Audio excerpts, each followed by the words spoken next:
ማመቻመቻ አያስፈልግም። ተስፋዬ በየዓመቱ አጋንንት የሚቀልድ ከሆነ ማንም ሰው የቤተክርስቲያን ስርዓትን አልያዘም፣ ትክክል ካላስተማረ የቤተክርስቲያንን ትምህርት አላስተማረም ማለት ኃጢአት አይደለም። ስለዚህ ፐርሰናሊ እኔ ከማንም ጋር አልተጣላሁም። ከእናንተ በላይ የምወዳቸው ወንድሞቼ ናቸው። ግን ልክ ካይደሉ ልክ አይደሉ። ተጽዕኖ ፈጣሪ አሁን ከትላ ወዲያ እኔ ጋር እዚህ ጋር ቢኒ ተጽዕኖ እንደዚህ አይነት ነገር እንዳትለኝ። ምንድነው ተጽዕኖ ፈጥሮ? አንድ ተራ ሰው ለሚመጣው ግን ምንፍቅና መልስ የመስጠት የቤተ ክርስቲያን አይቼ ስለመጣው ትምህርቷን ማለት ነው።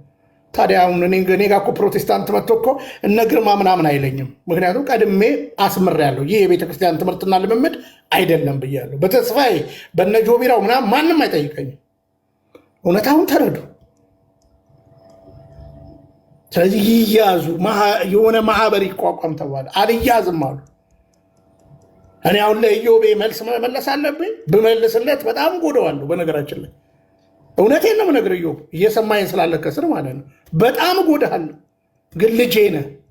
የዛሬ 4 ዓመት ከኛ ስር ቁጭ ብለህ ስትማር ከአንድ ሁለቴ ዩቲዩብ ላይ ያለ አስገብቼ ሀሳብ እንድሰጥ አድርጌያለሁ። እና እኔ አንዱ አይደለሁም። የምናገረው የቤተ ክርስቲያን ጉዳይ ነው።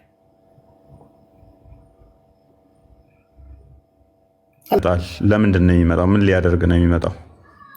ደጃል መምጣት ያስፈለገበት ምክንያቱ ምንድን ነው? እሱ ዘርዘር ያሉ ነገሮችን የምንዳስስ ይሆናል ማለት ነው። ስለ ደጃል ምን ተነግሯል? ምን የሚያውቁት ነገር አለ? ያው እኛ መማር ስለምንፈልግ ስለ ደጃል ያስተምሩናል ሙስሊሞች ብለን ተስፋ እናደርጋለን። ማናቃቸውን እንማማራለን፣ ከነሱም የሚያውቁትን ይነግሩናል። እኛም ደግሞ የምናውቀውን የምናካፍላቸው ይሆናል። ስለ ደጃል አክቹዋሊ የሚያውቁት ነገር ያለ አይመስለኝም። ኢንዲቴል የተወሰነች ቅንጭብ ነገር ካልሆነ በስተቀር የሚያውቃሉ ብዬ አላምንም። ደጃል ማለት ራሱ አላህ ነው፣ አላህ ደጃል ነው የሚል ሙግትም አለን። እሱን የምንዳስስ ይሆናል። ደጃል ደግሞ በራሱ ለምንድን ነው እሱ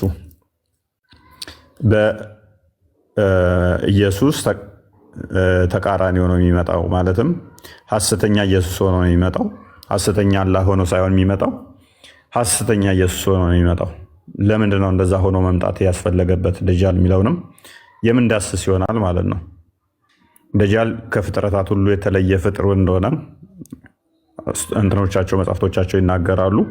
የተለየ የሆነበት ምክንያት ምንድን ነው እሱ የሚለውን የምንመለከት ይሆናል። ከአላህ ጋር የሚያመሳስላቸውን ባህሪያቶችንም እና ሌሎች ነገሮችን ከአላህ ጋር የሚያመሳስላቸውን የምንመለከት ይሆናል። ይህንን ደጃል ደግሞ የሚገለው ኢየሱስ ነው እንደነሱ አስተምሮ ኢሳ ለምን እንደዛም እንደሆነ የምንመለከት ይሆናል ማለት ነው።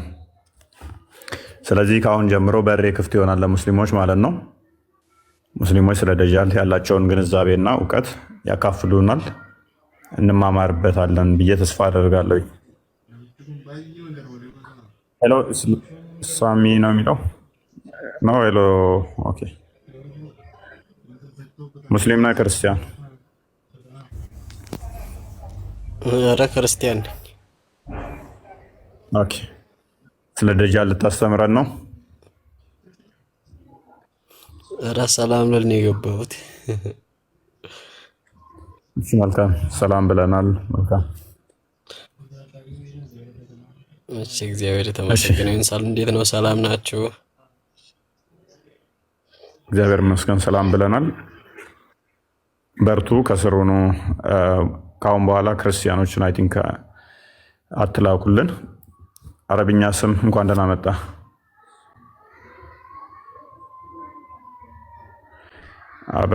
አበባ አረብኛ ስም ይሰማል? አበባ ያለ አረብኛ ስም አሁን የገባኸው ሐዲሱን አንዴ ክፈችልን። እንትና አይሚን እውነታ አንዴ አዲስ ክፈችልን። ቼክ አንዴ። ደጃል ከፍጥረታት ሁሉ ግዙፍና የተለየ እንደሆነ ነው አድርጎ የሚያስቀምጠው። ስለዚህ ግዙፍ አካል ቁርአን ትንፍሽ የሚለው ነገር የለም። ባይዘ ቁርአን ላይ ስለ ደጃል ትንፍሽ የሚል የለም። ይሄ ተረት ተረት ከ250 ዓመት በኋላ ሙሐመድ ከሞተ በኋላ የተረቱት ተረት ተረት ነው። ይሰማል የኔ ድምጻ?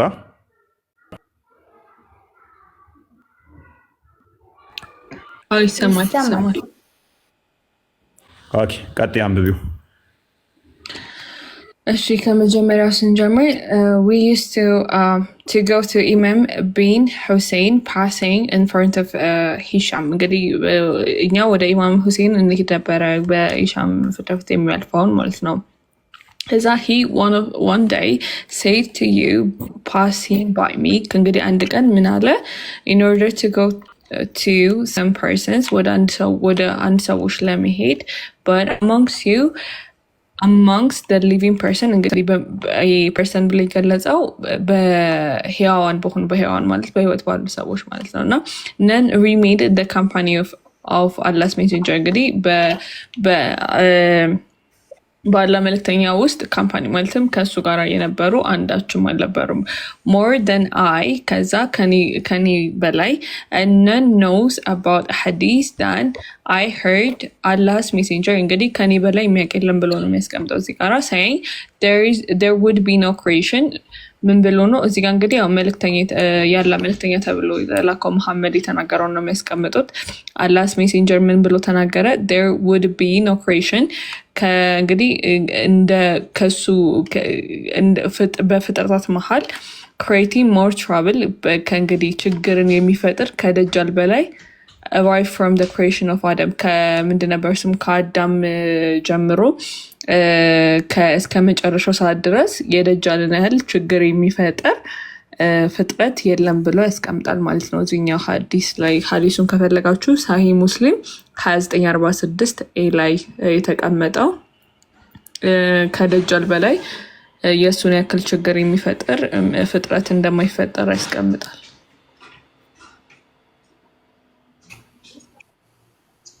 ከሱ በላይ ችግር ፈጣሪ የለም ይላል አይደል? አዲሱ አረብኛ ስም ተመለሰው ይልም እንግዲህ ኢማጂን ከደጃል በላይ ፍጥረት ከተፈጠረ ጀምሮ አደጋ ድራሽ የለም ብሎ ያስቀምጣል።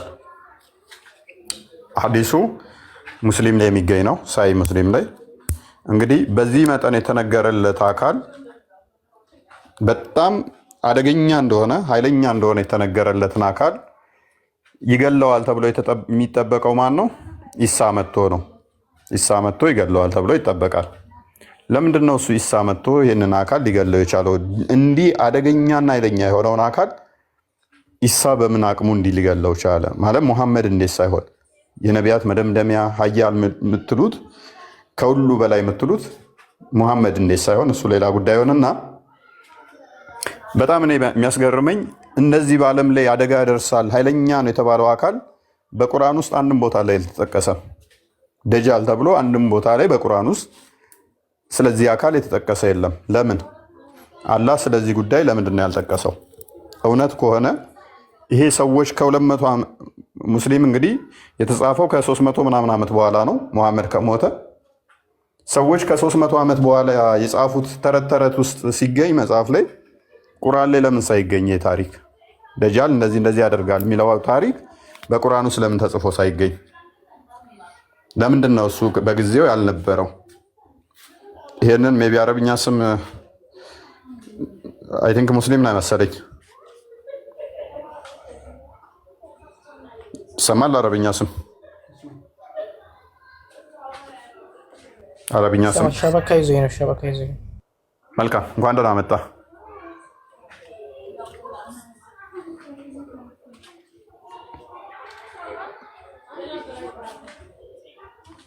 ሙስሊም ነው ወንድማችን።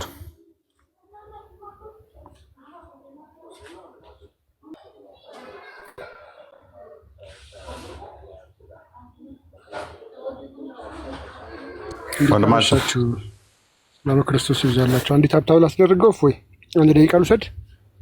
ቶ ሰዓት የለንም። ካደረጉ ያድርጉ። ቶ ቀጥታ ወደ ትምህርቱ እንግባ። ካደረጉ ያድርጉ፣ ካላደረጉ ይማሩ። ተዋች አንድ ሺህ ሰው አረብኛ ስም አይሰማም።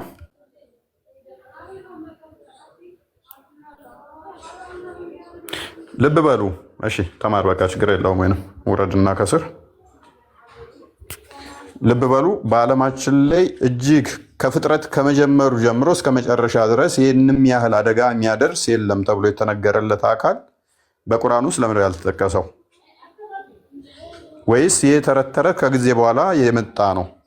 ምክንያቱም ሳሂህ ሙስሊም ከጊዜ በኋላ የተጻፈ ስለሆነ ይህንን አፈ ታሪክ የጻፉ ሰዎች ዝም ብለው ነው የከተቱት?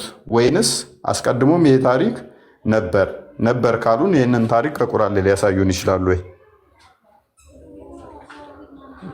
ታላቅ ተአምር ነው የተባለለትን ኢሳ መጥቶ ይገለዋል ያላችሁትን ደጃል ሁሉን ያጠፋ በቃ እንትን አስቸጋሪ እና አደጋ ድራሽ ነው ብላችሁ ያሰባችሁት አካል ለምንድን ነው እሱን አላህ ትንፍሽ ያላለለት? አላህ ስለዚህ ጉዳይ ለምንድን ነው ያልተናገረለት? መረጃ ይኖራችሁን ስለዚህ ጉዳይ? ስለዚህ ልነግሩን ትችላላችሁ። እንደገና ደግሞ አይ ቲንክ ሱረቱ አልአሕዛብ 33ኛው አያ ማለት ነው ሱራ ማለት ነው 40ኛው አያን አንዴ ክፈችልን። ሙሐመድ አንድ የተናገረው ነገር አለ። እኔ የነቢያት መደምደሚያ ነኝ ብሏል። ከኔ በኋላ ነብይ የለም which means እንደዛ ነው። እሱ የመጨረሻው ነብይ ከሆነ ደጃል ገና ካልተገደለ ኢሳን ነብይ ነው ካላችሁ ኢሳ መጥቶ ገና የሚገለው ከሆነ በኢሳ ጊዜ የነበሩ ሰዎች ለነሱ ነብይ የሚሆነው ማን ነው? ሙሐመድ የለም፣ ኢሳ ይመጣል። ኢሳ ነው ነብይ ሊሆናቸው የሚችለው። ከኔ በኋላ ሌላ ነብይ የለም ካለ ኢሳ ነብይ አይደለም ማለት ነው። which is አምላክ ነው የሚሆነው። አምላክ ስለሆነም ነው በዓለማችን ላይ እጅግ አደጋ ጣይ የሆነውን አካል ሊገል የሚችለው ማለት ነው።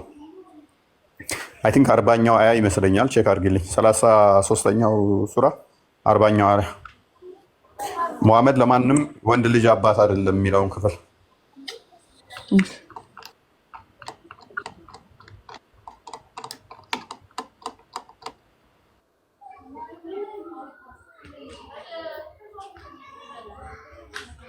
የሆነ ደብዛዛ ነው እኔ ጋ ደብዛዛ ነው። አንብቢውሽ መሐመድ ከወንዶች ልጆቻችሁ የአንድም ሰው አባት አይደለም፣ ግን የአላህ መልእክተኛና የነቢዮች መደምደሚያ ነው። አላህ በነገር ሁሉ አዋቂ ነው ይላል። እነሱ ዘላስ ፕሮፌት ብለው የሚሉት ሙሐመድን ነው። ገና ደጃል አልመጣም። ደጃል ገና ይመጣል ብለው ይጠብቃሉ። ያ የሚጠብቀውን አደጋ ድራሽ ነው ብለው የሚያምኑትን አካል ደግሞ የሚገለው ማን ነው? ኢሳ ነው ብለው ነው የሚያምኑት። ኢሳ ገና የሚመጣ ከሆነ የመጨረሻው የሚሆነው ኢሳ አይደለም፣ ሙሐመድ አይደለም የሚሆነው፣ ኢሳ ነው የሚሆነው። ምክንያቱም እናንተ አሁን እሺ ሙሐመድ ነው ነብያችን ብላችሁ ታስቡ ይሆናል። ቀጣይ የሚወለዱትና በነሱ ጊዜ የሚመጣው ነብይ ደግሞ ኢሳ ከሆነ ለነሱ ነብያቸው የሚሆነው ኢሳ ነው። ደጃል የሚገልላቸው እሱ ነው። ስለዚህ ለእነኛ መደምደሚያቸው የሚሆነው ማን ነው? ኢሳ ነው እንጂ የሚሆነው ሙሐመድ አይደለም። ቁርአኑ እዚህ ጋር ስህተት አለበት ማለት ነው። ወይንም ቁርአኑ ስህተት አለበት ስለ ደጃል ምንም የሚያውቀው ነገር ስላልነበር ነው ማለት ነው። ኢሳ መጥቶ ደጃልን ይገላል የሚልም አንድም ሽታውም የለም። ልብ በሉ፣ ደጃል አደጋ በዓለማችን ላይ ከአደም ጀምሮ ከተፈጠሩት ውስጥ አደጋ ድራሽና በጣም አስፈሪው ደጃል ነው ብሎ ቢያስቀምጥም ቁርአን ላይ ግን አንድም የለም። ሐዲሱ እንደዛ ብሎ ቢያስቀምጥም ስለ ደጃል ስሙም አንድ ቦታ አልተጠቀሰም። ይሄ ከዓለም ከመፈጠሩ ጀምሮ ከአደም ጀምሮ ይህን ያህል አደጋ ድራሽ ነው የተባለውን አካል አላህ ለምንድን ነው መናገር ያፈረው? ለምንድን ነው እሱ ሳይናገርለት የቀረው? እንደገናም ደግሞ ኢሳ መጥቶ ነው የሚገለው ያለውን አካል ለምንድን ነው እሱ ያልተናገረለት? ወይንስ ሙሐመድ የነቢያት መደምደሚያ ነው አልቋል ብሎ ካለ አይ ኢሳ መጥቶ አይገለውም ብሎ አስቦ ነው ቁርአኑ። ስለዚህ አካል የምታውቁት አለ። ይህ አካል ለምንድን ነው ደግሞስ የኢሳ ተቃራኒ ሆኖ የሚመጣው? እንደናንተ አስተምሮ የኢሳ ተቃራኒ ሆኖ ነው የሚመጣው፣ ወይንም የኢየሱስ ተቃዋሚ ሆኖ ነው የሚመጣው። የሙሐመድ የአላህ ተቃዋሚ ሆኖ አይደለም የሚመጣው። ሐሰተኛ መሲሁ ተብሎ ነው የሚመጣው። መሲሁ ማለት እንግዲህ አዳኝ ነው። እሱ ደግሞ ሐሰተኛ ሆኖ ይመጣል ማለት ነው፣ የውሸት። ለምን የአላህ ተቃዋሚ ሳይሆን? ስለዚህ አላህ አምላክ አይደለም ማለት ነው። አላህ አምላክ ስላልሆነ ነው።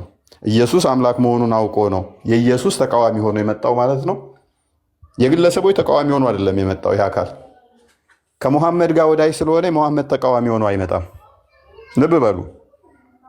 ሙሐመድ ሐሰትን ያስተማረው ሐሰተኛ ነው።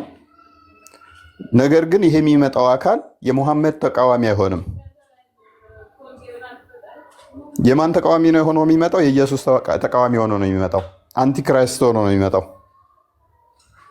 ለምን እንደዛ መሆን አስፈለገው? በራሳችሁ አስተምሮ መሰረት ኢየሱስ ሐቀኛ፣ እውነተኛ እንዲሁም ደግሞ ደጃልን እንኳን የሚገል ይሆናል ማለት ነው። ሙሐመድ ደግሞ ሐሰተኛ ነው ማለት ነው። ምክንያቱም የማን ተቃራኒ ሆኖ ስለሚመጣ? የኢየሱስ ተቃራኒ ሆኖ ስለሚመጣ ሐሰተኛው መሲህ ስለሚለው ማለት ነው። ሐሰተኛ መሲህ ሆኖ ኢየሱስን ሊቃወም ስለሚመጣ ማለት ነው። ሙስሊሞች ይህንን እንዴት ነው የምትረዱት? የአላህ ተቃዋሚ አይደለም የሆነው፣ የሙሐመድ ተቃዋሚ አይደለም የሆነው፣ የኢየሱስ ተቃዋሚ ነው የሆነው። ኢየሱስ ይህንን እንደሚደመስሰው እንደሚያጠፋው ደግሞ ሐዲሳችሁ ይናገራል ማለት ነው።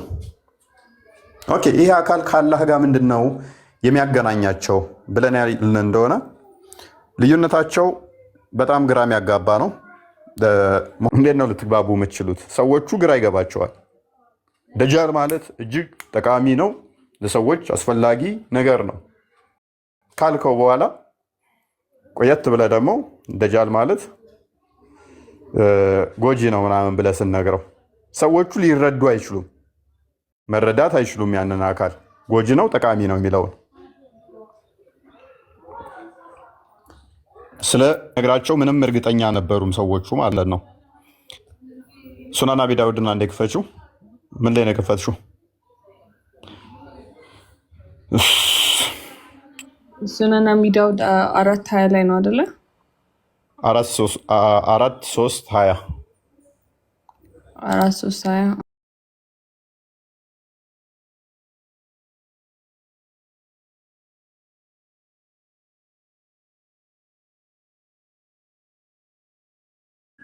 ኖ 43:20 ማለት ነው።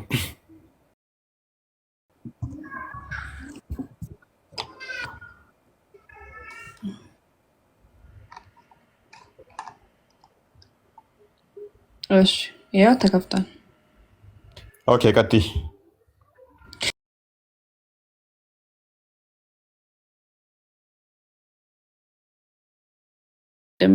ወንድማችን ያለውን ለማጠናከር ያክል አንቲ አላህ ወይም ደግሞ አንቲ መሐመድ ሳይሆን የክርስቶስ ተቃዋሚ ተብሎ በቀርነው ውስጥ ገብቷል። ሌላን ተርጓሚዎች ላይ ያስገቡት ደጃል። ከዛ ብዙ ነገር ስለ ደጃል ነግሬያቸዋለሁ። ዳት አም አፍሬድ ምን እፈራለሁ ዩ ማይት ኖት አንደርስታንድ ብዙ ነገር ነግሬያቸዋለሁ፣ ግን አትረዱትም ብዬ እፈራለሁ። እዛ የክርስቶስ ተቃዋሚ ምንድን ነው አለ። አጭር ነው። ሂንቶድ የምንድን ነበረ ስም የእግር የዶሮ እግር ያለው የእግር ጣቶች አሉት። ከዛ ውሊ ሄር ማለት የከርሊ የፍሪዝ አይነት እንትን ያለው ፀጉር አለው። ዋን አይድ ባለ አንድ አይን እና አይ ሳይትለስ። ከዛ አይኑ ደግሞ ሳይትለስ ወይም ደግሞ የእይታ ችግር ያለበት ኒደር protruding nor deep seated እንግዲህ protruding nor deep seated ያልሆነ if you are confused about him know that your Lord is not one eye እንግዲህ በሱ ገጽታ ላይ ግራ ከገባችሁ ጌታችሁ ባለ አንድ አይና አይደለም ብሎ አቡ ዳውድ ዘግቧል። በአቡ ዳውድ ሱናን አቢ ዳውድ 43:20 ላይ ማለት ነው። የግሬዲንጉን ከፈለጋችሁ ሳሂ አልባኒ ነው። ሳሂ አልባኒ። መልካም። ስለዚህ አንቲክራይስት የተባለው አካል ሙሐመድ ነግሯቸው እንኳን አሁን ያሉት ሊያውቁት ቀርቶ በጊዜው የነበሩት ራሱ ይሄ ዶሮ ጠፍራም የሆነ እግር ያለው አካል ሊረዱት አልቻሉም ማለት ነው። ሊረዱት አልቻሉም። ምን እየነገራቸው እንደሆነ ተረት ተረት ስለሆነ ምንድነው የሚያወራው እያሉ አልገባቸውም ማለት ነው። አልተረዱትም። ስለዚህ ይሄ አካልን ሙስሊሞች ተረድተናል ብለው ስለዚህ አካል ማውራት ይችላሉ? በኮንፊደንስ እኛ ጋር መጥተው መመስከር ይችላሉ? አይችሉም። ቡኻሪን አንዴ ክፈችልን። ማይችሉበት ምክንያት ደግሞ ምንድነው? እሱ ሳያል ቡኻሪ 2937 ኤን አንዴ ክፈችልን። በጊዜው የነበሩ ሰዎች እየነገርኳችሁ ላይገባችሁ ይችላል ይላቸዋል። ከዛ ከአላህ ጋር የሚለየው ግን አላቸው ደጃል አንድ አይን ነው፣ አላህ ግን አንድ አይን አይደለም አላቸው። ዋው which means ደጃልና አላህ ተመሳሳይ ናቸው ማለት ነው። ልዩነታቸው ምንድነው? የአይን ጉዳይ ይሆናል ማለት ነው። 37 ቼክ አድርጊው። 2937 ስለዚህ ልዩነታቸው ደጃልና አላህ ምንድነው? የአይን ጉዳይ ይሆናል ማለት ነው። ሜቢ በጠፍራቸው ተመሳሳይ ይሆናሉ። እናየዋለን አላህና ደጃል እንዴት እንደሚመሳሰሉ።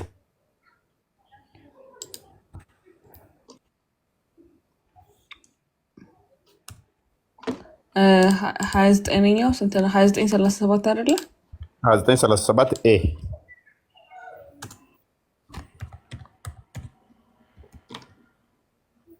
አይ ቲንክ ሙስሊም ይመስለኛል። ግን እሺ ሙስሊምን አድርገው። ቡኻሪ ላይ የለም፣ ቡኻሪ ላይ የለም፣ ሙስሊም ይመስለኛል። ቼክ አድርገሽ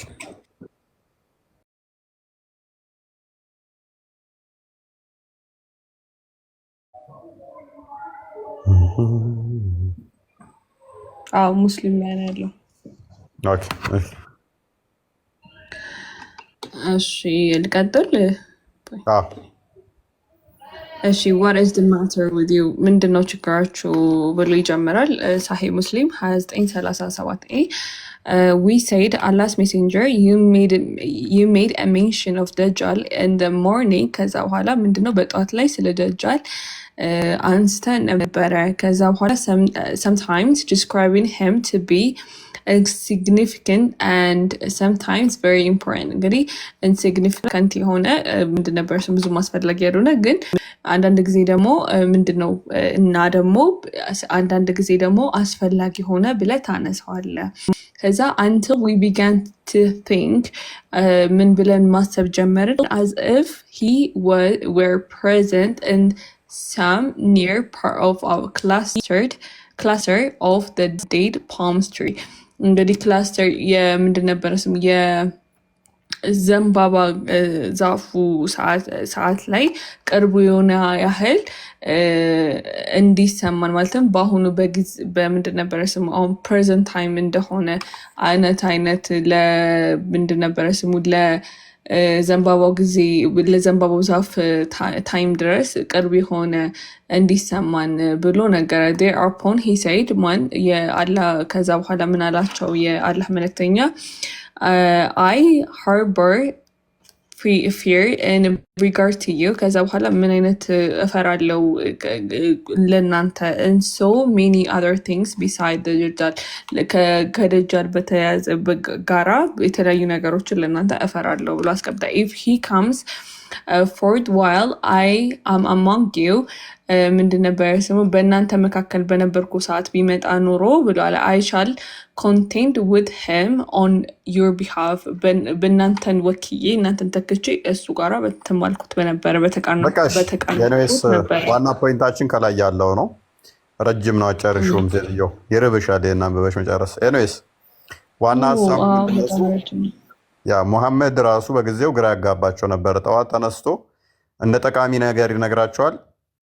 ከሰዓት ደግሞ ሀሳቡን ቀይሮ አላስፈላጊ አድርጎ ይነግራቸዋል። ቅድም ግራ ይገባኛል ሜቢ ላትረዱት ትችላላችሁ፣ በቃ መለያ አላህ አንድ አይን አይደለም ደጃል አንድ አይን ነው ብሏቸው ነበረ። ሰዎቹ ለምንድን ነው ኮንፊውዝድ የሆኑት ብለን ስንል አንዳንዴ አስፈላጊ ነው ብሎ ይነግራቸዋል፣ አንዳንዴ ደግሞ አስፈላጊ አይደለም የሚል መረጃዎች ይነግራቸዋል ማለት ነው። ስለዚህ ሰዎቹን ግራ አጋብቷቸዋል። ሰዎቹ ግራ እንዲጋቡ ምክንያት የሆናቸው ራሱ ማን ነው? ሙሐመድ ነው። ይሄ ደግሞ የሚያሳየው ሙሐመድ ራሱ ስለ ደጃል ምንም የሚያውቀው ነገር የለም ማለት ነው። ወይንም ምንም መረጃ አልመጣለትም። ዝም ብሎ ተረት ተረት ሲነግራቸው ነበረ። ጠቃሚ ነው ብሎ ከነገረ በኋላ መልሶ ደግሞ ጠቃሚ እንዳልሆነ አድርጎ ይነግራቸው ነበር ማለት ነው። ይህ አካል አንቲክራይስት የሆነበት ምክንያት ምንድን ነው? ለምንድን ነው ጸረ ክርስቶስ ሆኖ የሚመጣው? ጸረ አላህ ሳይሆን የሆነው እንግዲህ የአካል ሴጣን ነው ወይም ሴጣናዊ እሳቤ ይዞ ነው የመጣው ከተባለ እሳቤው ከአላህ ጋር ነበር መጋጨት የነበረበት። የአላህ ተቃራኒ ነበር መሆን የነበረበት እንጂ የአላህ ተቃዋሚ ነበር እንጂ መሆን የነበረበት የክርስቶስ ተቃዋሚ አልነበረም መሆን የነበረበት እንደነሱ አስተምሮ። ነገር ግን የማን ተቃዋሚ ሆኖ ነው የመጣውን? የክርስቶስ ተቃዋሚ ሆኖ ነው የመጣው። እኔ ፈጣሪ ነኝ እኔን ተገዙ እያለ ነው የሚመጣው ማለት ነው ደጃል። ስለዚህ ኢየሱስ ተቃራኒ ነው ከተባለ በእነሱ አስተምሮ የኢሳ ተቃራኒ ነው ከተባለ ደጃል እኔን ተገዙኝ እኔ ገላለሁ እኔ አድናለሁ እያለ ከመጣ የኢሳ ተቃራኒ ነው ከተባለ ስለዚህ ኢሳ ምን ይሆናል ማለት ነው? እውነተኛው ሲሆን ያኛው ደግሞ ሐሰተኛው ሲሆን ኢሳ እውነተኛ ዳይ ነው፣ እውነተኛ ጌታ ነው፣ እውነተኛ አምላክ ነው፣ እውነተኛ ገዢ ይሆናል ማለት ነው። እሱን እንኳን እንዳመጣ እሱ ይሰማል።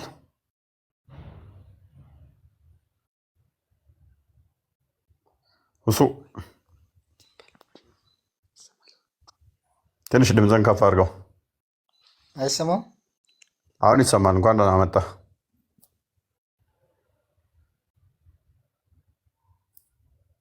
ሙስሊም ነህ?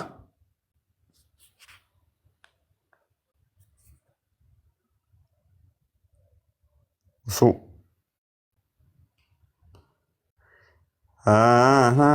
እኔን ልጨነቅ? ምንድን ነው ጨነቃችሁ እንደ ዛሬ? አትፍሩ እንጂ ስለ ደጃል መስክሩ፣ ድፈሩ። ደጃል በቁርአን ተጠቅሷል ብለህ ታምናለህ?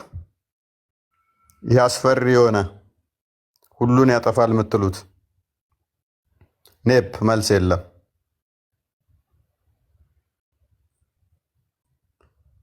መልስ እንጂሮ። ምክንያቱም ደጃልን ማንም ያውቀው የለም። መሐመድ ራሱ በጊዜው ግራ አጋብቷቸዋል። እንኳን ያሁኖቹ በጊዜው የነበሩት ራሱ እስኪወዛገቡት ድረስ ማለት ነው። ሳሊም እንዴት ናችሁ? ሰላም ነው? ሰላም ነው። እንዴት ነህ? አለን አለን።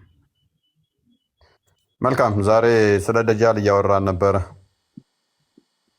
የሰማሁኝ ነው፣ ግን ትንሽ ላዳምጥ ይቻላል? እሺ። ሁሱ ሜቢ ትቀጥላለህ? ሰምታኝ ከሆነ ጥያቄውን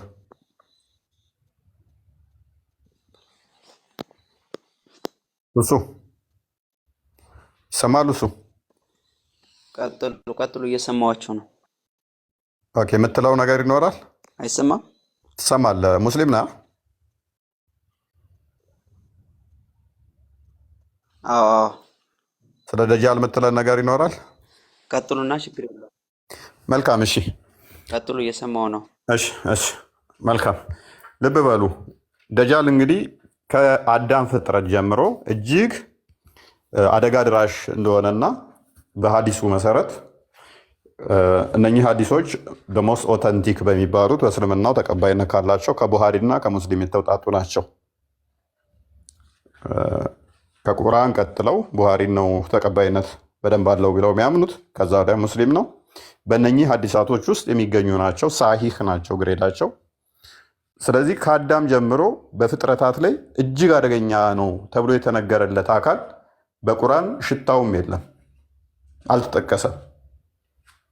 ይህ አካል ተአምር ነው የተባለለት ዓለምን ያጠፋል ዊችዝ የቅያማ እንትን ከሆነ ስለዚህ አካል መብራራት መነገር ነበረበት። በቁርአን ውስጥ እንዲቴል መብራራት ነበረበት። ሰዎችም እንዲነቁና እንዳይሳሳቱ ወደ ጥመት መንገድ እንዳይሄዱ እውነት የአምላክ ቃል ቢሆን ኖሮ ቁርአን በቁርአን ውስጥ ሊያብራራው ማስጠንቀቂያ እንዲሆናቸው ሊነግራቸው ይገባ ነበረ። ሀዲሳት የተጻፉት እንግዲህ ሙስሊም እንኳን ነቢዩ ከሞተ ከ300 ምናምን ዓመት በኋላ የተጻፈ ነው። ሰዎች ከሌ ከሌ ሰማ ከከሌ ከሌ ከሌ ሰማ ብለው ወሬ የጻፉት ነው እንጂ በመጀመሪያ ተጽፎ ያንን ጽሑፍ ወደ መጽሐፍ የተቀየረ አይደለም። ሀዲስ ማለት ከከሌ ከሌ ሰማ ከከሌ ከሌ ነገረኝ የሚል ነው። ዊች ሚንስ እኔ ቁጭ ብዬ አሁን ከከሌ ከሌ ነገረኝ ከከሌ ከሌ ነገረኝ ብዬ መጽሐፍ እንደ መጽሐፍ ማለት ነው። ይህንን መጽሐፍ ማን ነው እሱ አምኖት የሃይማኖት መሰረት ሊያደርገው የሚችለው? ማን ነው አምኖ ይሄንን በዚህ ሃይማኖቱን ሊመሰረት የሚችለው? ይሄ ለምንድን ነው እሱ የቅያማ ምልክት ዋና ከሆነ ልብ በሉ። በፍጥረት ላይ ተፈጽሞ ማያቅ ከፍተኛ አስፈሪ ከሆነ ይህ አካል በቁርአን ውስጥ መጠቀስ የለበትም ብላችሁ ታምናላችሁ? ደግሞም ኢሳ መጥቶ እሱን የሚገለው ከሆነ እንዴት ይሄ ሳይነገር ኢሳ እንደዚህ ይመጣል ከዛ ደጃልን ይገላል ተብሎ ለምን በቁርአንስ ሳይጠቀስ? እነኚህ የእኛ ጥያቄዎች ይሆናሉ ማለት ነው። ፍሪ እንኳን ደህና መጣ። እንኳን ደህና ቆያችሁ። መልካም። አይ ቲንክ ሙስሊም ነህ። በትክክል ሙስሊም ነኝ። መልካም። ጥያቄዎቻችንን ሰምታችኋል? ገና አሁን ነው የገባሁት። በደጃል ዙሪያ ነው መሰለኝ። ያ እሺ፣ ትደግምልኝ? መልካም። ደጃል ስለ ደጃል ያለ ግንዛቤ ምንድን ነው? ያንተን እንስማው ቅድሚያ እስኪ። እኔ በራሴ ግንዛቤ ያለኝ ሳይሆን ማን ነው ግንዛቤ ያለኝም ነውና ፈጣሪንም የነገረኝ አለ በቁርአን ውስጥ ለደጃል። በእርግጥ አሁን በእጄ ላይ ቁርአን የለም። ኦኬ። ቁርአን ላይ በሐዲሱ ስለ ደጃል ቁርአን ላይ አላህ ነግሮሃል? ፈጣሪ ነግሮሃል? አዎ፣ ስለ ደጃል ምን ብሎ ደጃል እንደሚመጣ ቁርአን እጄ ላይ የለም እንጂ ደጃል የውመል ቂያማ ክስተቶች ቁርአን የለኝም። እኔ አሁን ቁርአንቱም እንደዚህ አጣቅሻ አላውቀውም እና ቃሉን ኖ ኦኬ፣ ያን ራሴን ዘጋጅቼ አመጣልሃለሁ። ነገም ቢሆን ስለምገባ ችግር የለውም አመጣልሃለሁ። ኦኬ። እሺ፣ ክስተቶች ናቸው ይላል አላህ ሱብሃነሁ ወተዓላ ሲያስተምረን። ይሰማል? እየሰማሁ ነው። የውመል ቂያማ ክስተቶች ከነዛ መካከል አንዱ ደጃል ነው። የደጃል መምጣት ነው። ደጃል ይመጣል፣ ሰዎቹን ወደ ጥመት ጎዳና ለመምራት ይሞክራል። ይሄን ነገር ወንድማችን ፍሪ በቁርአን ውስጥ የለም። ባይዘው ይሄ ነገር በቁርአን ውስጥ ቃል በቃል ደጃል እንደዚህ ይመጣል እንደዚህ ተብሎ ተገልጿል እያልከኝ ነው፣ ግን የለም እኮ በሐዲስ ውስጥም ሊሆን ይችላል፣ ግን ተናግሯል። በቁርአን ይሁን በሐዲስ እኔ በዛ ብዙም እውቀት የለኝምና፣ ግን ሐዲስ ላይ እኔ ስላዳመጥኩት ነው ስለማውቀው ነው። ችግር የለውም። በቃ እሺ። የመጀመሪያ ጥያቄ በቁርአን ውስጥ ይሄንን ደጃል እንደዚህ ይመጣል እንደዚህ ያደርጋል ተብሎ ተገልጿል ወይ? ምክንያቱም ከፍጥረት ሁሉ የመጀመሪያ እንደሱ የሚተካከለው የለም በመጥፎ ምግባሩ ተብሎ የተገለጠለት አካል እንግዲህ በጣም ብርቅዬ ነው፣ ከሌሎቹ የተለየ ነው የሚሆነው። በዚህ መጠን የተገለጠ አካል እንዴት በቁርአን ውስጥ ሳይጠቀስ መታለፉ በጣም የሚገርም ነው። በጣም የሚገርም ይሆናል ማለት ነው። አልተገለጠም። ደጃል አለ እኔ እንደመስለኝ እኮ አልዘጋጀሁበትም እንጂ ደጃል በትክክል አለ ቁርአን ላይ። ቁርአንን አንተ አንብበው ከሆነ አላውቅም እንጂ ቁርአን ውስጥ ተቀምጧል። ቁርአን ውስጥም አለ ስለ ደጃል አለ። 1000 ዓመት እታገሳለሁኝ። በህይወት ከቆየን አታመጣም። ችግር የለም አመጣልሃለሁ። ነገም ገብቼ ቢሆን አመጣልሃለሁ። እዚህ ፎሎ ስላደረኩ ችግር የለውም። መልካም። እሺ፣ ሌሎችም የሚያመጡ ካሉ ትሰማቸዋለህ። ሜይ ቢ ሌሎቹ የሚያመጡ ከሆነ ከሌሎቹም ትሰማለህ። ችግር የለውም። እሺ፣ አሁንም ወደ እንትናችን እንመለስና እሺ፣ እሱኛውን ቶፒክ እንለፈውና አለ የለም የሚለውን እንለፈውና ደጃል ለምንድን ነው እሱ አንቲክራይስት ሆኖ የሚመጣው?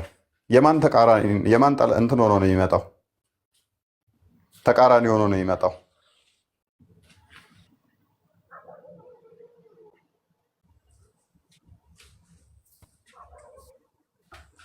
ፍሪ ይሰማል። ፈጣሪ ለፈተና ነው። እዚህ ጋር ተቃራኒ አይደለም፣ ምንም አይደለም። አላህ ነው ራሱ ደጃልን የፈጠረው ለፈተና ነው ያዘጋጀው ማለት ነው። የውመል ቂያማ ክስተቶች ላይ የዛን ሰዓት ላይ የሚከሰት ነገር ነው። የደጃል ትርጉሙ ምንድነው? እሱ ደጃል ፈተና ሊፈትነን ይመጣል። በቃ ያ ፈተና ይፈትናል። ጎዳና ነው ወደ ጥመት ጎዳናና የእሱ ትክክለኛ ሃይማኖት እንደሆነ የራሱ እምነት ትክክለኛ እንደሆነ አላህን አትገዙ ምናምን ይላል ለማጥመም ማለት ነው። ፈጣሪ ደግሞ አይ እሱን አይደለም ደጃል ራሱ የደጃል ትርጉሙ ምንድነው? እሱ አሮን ነው አላውቀውም። ደጃል ያው እንግዲህ ደጃል ተብሎ ተቀምጦልናል እንጂ አላወኩትም። ደጃል ትርጉሙን አላወኩትም። አንቲክራይስት ሆኖ ነው የሚመጣው። የክርስቶስ ተቃራኒ ሆኖ ነው የሚመጣው። ሐሰተኛ ነው አይደለ? እሱ ደጃል በጣም በትክክል ሐሰተኛ ነው። ስለዚህ ሐሰተኛ ትምህርትን እያስተማረ ወደ እሱ እንዲገለበጡ ያደርጋል ሰዎችንም። እሱም ሐሰተኛ ነው። ሁሉም ነገር ሐሰተኛ ነው። እሱ እኔ አምላክ ነኝ፣ እኔን ተገዙኝ፣ እኔ ገዢ ነኝ፣ እኔ እንደዚህ ነኝ እያለ ነው የሚመጣው አይደለ? በትክክል እንደሱ ነው። መልካም። ይሄ ማለት ልብ በል ሳይሆን ነኝ ብሎ ይመጣል ማለት ነው። የሆነው ተቃራኒ ያልሆነው ይመጣል ማለት ነው አይደለ? ሳይሆን ነኝ ይላል which is ተቃራኒ ሆኖ ማለት ነው። ሳይሆን በውሸት ይመጣል። እውነተኛ አለ፣ አንደኛው ደግሞ ውሸተኛ አለ። ውሸተኛው ማን ነው? ደጃል ነው። እውነተኛው ማን ይሆናል? ክራይስት ይሆናል ማለት ነው። እሱ ደጃል ሲመጣ እኔ ፈጣሪ ነኝ፣ እኔ ጌታችሁ ነኝ፣ እኔን ተገዙኝ ብሎ ይመጣል። ውሸተኛ ነው። ይሄ ውሸተኝነቱ ምን አድርጎታል? ያላ ተቃራኒ ሳይሆን የኢየሱስ ተቃራኒ አድርጎታል። ኢየሱስ እውነተኛ ነው። ኢየሱስ አምላክ ነው። ኢየሱስ ገዢ ይሆናል ማለት ነው። ምክንያቱም ተቃራኒ ስለሆኑ። ሜቢ ያገኛኝ እንዴት ተቃራኒ የሆነበትን እስኪ ታስረዳኝ ትችላለህ? ደጃል ያላህ ተቃራኒ ሆኗል። ኢየሱስ ይመጣል፣ ደጃልን ያሸንፈዋል፣ በመጨረሻም እሱም ይሞታል፣ ወደ ፈጣሪው ያርጋል ነፍሱ ማለት ነው። ሁሉም አይሞት የለም እዚህ ምድር ላይ። ጥያቄ እሱ ሳይሆን ስልጣን የለም። ደጃል የሚመጣው አንቲክራይስት ሆኖ ከሆነ የኢየሱስ ተቃራኒ ሆኖ ከሆነ የሚመጣው ኢየሱስ ደጃል ደግሞ ውሸተኛ ከሆነ ኢየሱስ ደጃል መፍጠር ማይችለውን ፈጥራለሁ ካለ ማድረግ ማይችለውን አደርጋለሁ ካለ ደጃል በተቃራኒው ማን ይሆን? ኢየሱስ ምን ይሆናል ማለት ነው? እውነተኛ ይሆናል። ደጃል ሐሰተኛ ሲሆን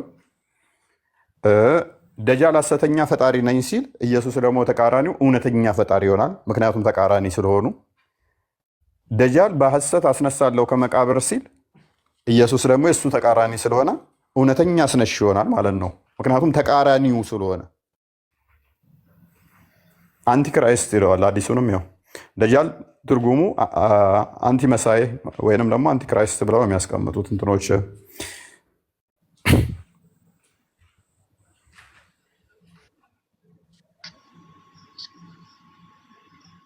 ያላ ተቃራኒ ነው የሚል የለም።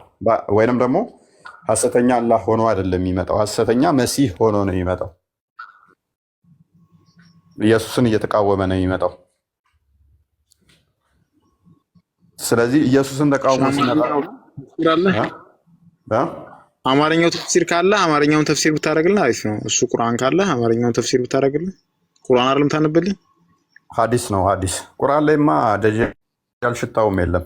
ደጃል የሚባል ደስ ይላል። ደጃል የሚባል ነገር የለም። ሱናም ላይ ቢሆን ሐዲስም ላይ ቢሆን በአማርኛው ተፍሲሩ አሪፍ ነው። እንግሊዘኛ ነው አሁን ብዙም ስለማልሰማው አያስተማመነንም።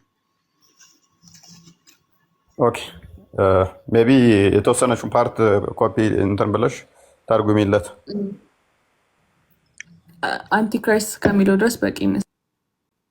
ኖ ሁሉንም አንቲክራይስት የሚል በቅንፍ ውስጥ ያደረጋችሁት የለም። ሁሉንም ነው እንትን ካላችሁ ሳይቀርማ ሁሉንም ነው።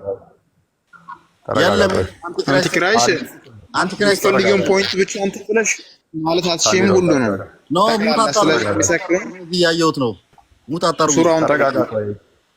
ካሚሎ ከአንተ ጋር አወራለሁ። ተረጋጋ። እሱ ይጨርስ። ሙሉውን አድርጉት። ምክንያቱም ፕሊስ ተረጋጋ። ቆይ ልክ ነው። ሙሉን ነው ከእንትን ካላችሁልኝ አይቀር ሙሉን እንትን በሉልኝ እንዲገባኝ። ሐዲሱ ሙሉ ስለሱ ነው የሚናገረው። ተረጋጋ። ሙሉ አረብኛው ኮፒ ፔስት ተደርጎ ከፊት ለፊታችን ኮፒ ፔስት ተደርጎ ትራንስሌት ይደረግ ፊት ለፊታችን ህዝቡ ፊት 1200 ህዝብ ፊት ኮፒ ተደርጎ ፔስት አረብኛው ኮፒ ተደርጎ ፔስት ተረጋጋ። እኮ ብትነግረን እናደርጋለን። እያየ ነው ህዝቡ እያየው ህዝቡ እንዲያየው አንዴ ችግር የለውም። እንኳን አየክ ተመልሰህ ትገባለህ። ተረጋጋ። ለምን አስወጣው? እሱ ትክክል ነገር እኮ የተናገረው ልታስወጣ አይገባም ነበር። ፍሪ አይ ህዝቡ ፊት እንትን ይባልልን ትክክለኛ ወሬ ነው ያወራው። ተረጋጋ። ደጃል ማለት ምን ማለት እንደሆነ ትርጉሙን ካወቅህ እኮ ይኸውልህ። ቆይ እውነት ታዩ ቆይ ደጃል ማለት ምንድን ነው? ትርጉሙን ንገረን።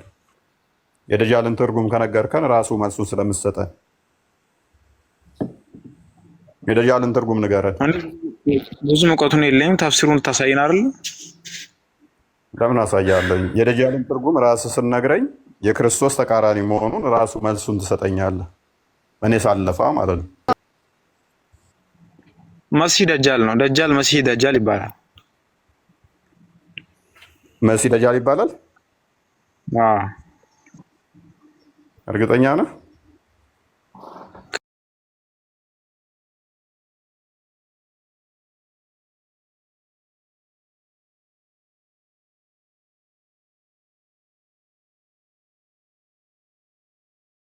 ለኢየሱስ እንደሰጠው አይነት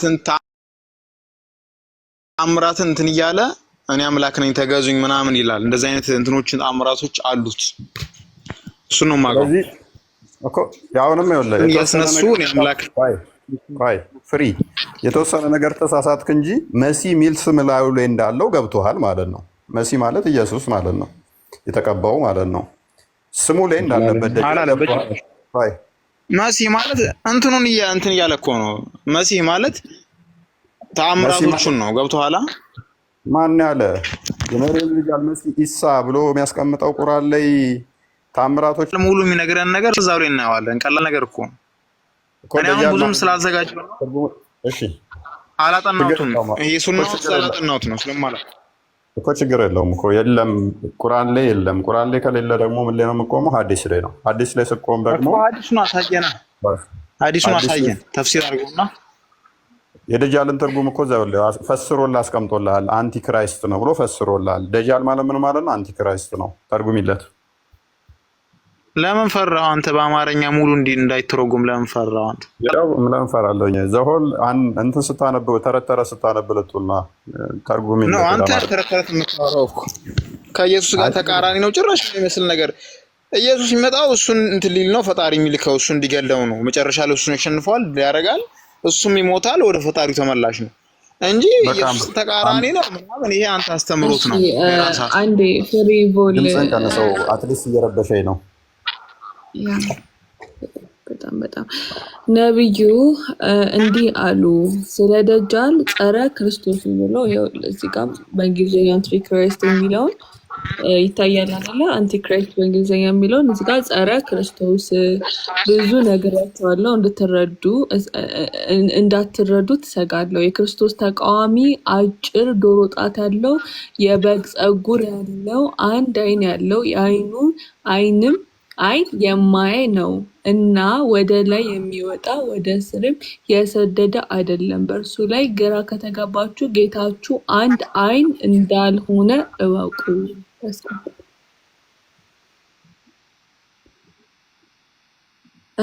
እኮ ጌታ እንዳልሆነ ነው እኮ አሁን የሚነግረው።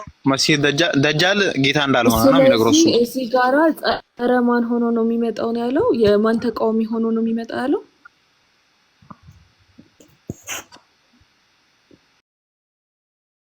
ጸረ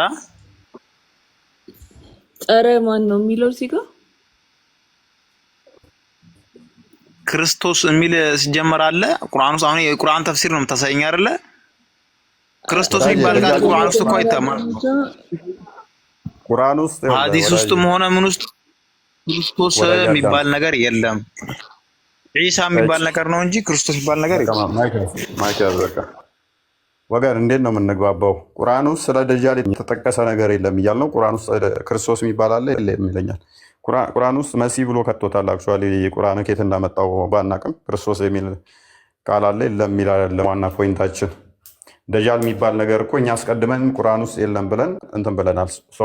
ደጃል ማለት ትርጓሜው ምንድን ነው? ሙፈሲሮች ምን ብለው ነው የተረጎሙት?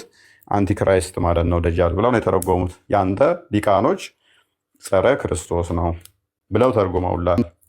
አይ ደጃል አንተ ታደባለህ። አንተ ግም ልትወያይ ነው የገባኸው። ለምሳሌ አንተ ዲቃሎች ምናምን የምትለው ከአንተ በላይ ዲቃላል እንዴ? በእናትህ ግማታ በየትኛው እንቅልፍ ነው ጆሮ ነው የነቃው? ወንድማችን የምን ዲቃላ አማርኛን አስተካክል። የምን ዲቃላ የምታወራው? አማርኛን አስተካክል። ስለምን ዲቃላ የምታወራው? በቃ አስተምሮ ሲጠፋባችሁ ተሰብስባችሁ ትገቡና አስተምሮ ሲጠፋባችሁ ማታውቁትን በራሳችሁ ተፈስሩና ወደ ስርብ ትገባላችሁ። እውነት ነው። ልክ እንዳንተ አሁን ማለት ነው። ለውርደቱ እኮ ከእናንተ ሃይማኖት የሚሉት የለም። ብዙ ውርደት አለ ልንገርህ። በውርደት ተጀምሮ በውርደት ያለቀ። ውሃ እየጠጣ ማሜ እንኳን ደህና መጣ። ማሜ እንኳን ደህና መጣ። ደህና ቆያችሁ። ሰላም ናችሁ? ሰላም። ዲቃላ ብዬ ስሳደብ ሰምተሃል? አሁን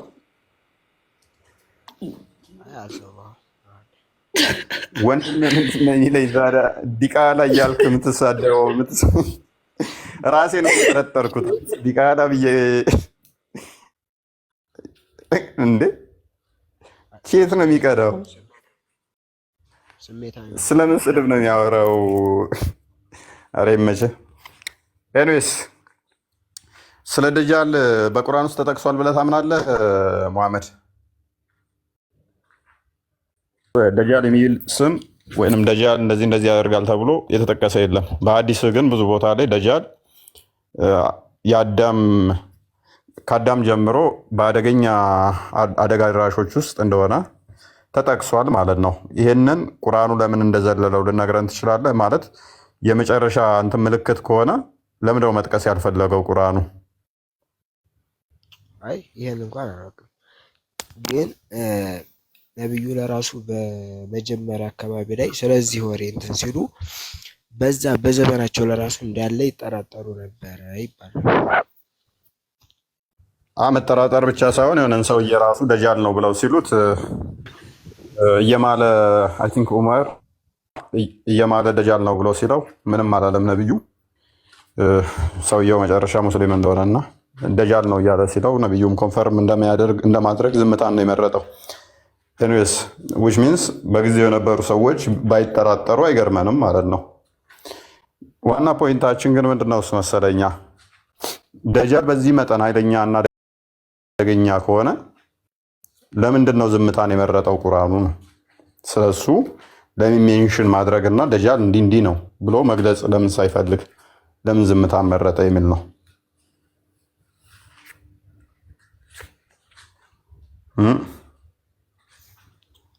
እሺ አንተ እንደዚህ ማለት ትችላለህ፣ ምክንያቱም ከሃይማኖት ውጭ ስለሆንክ እንደዚህ ያለ ጥያቄ መጠየቅ ትችላለህ።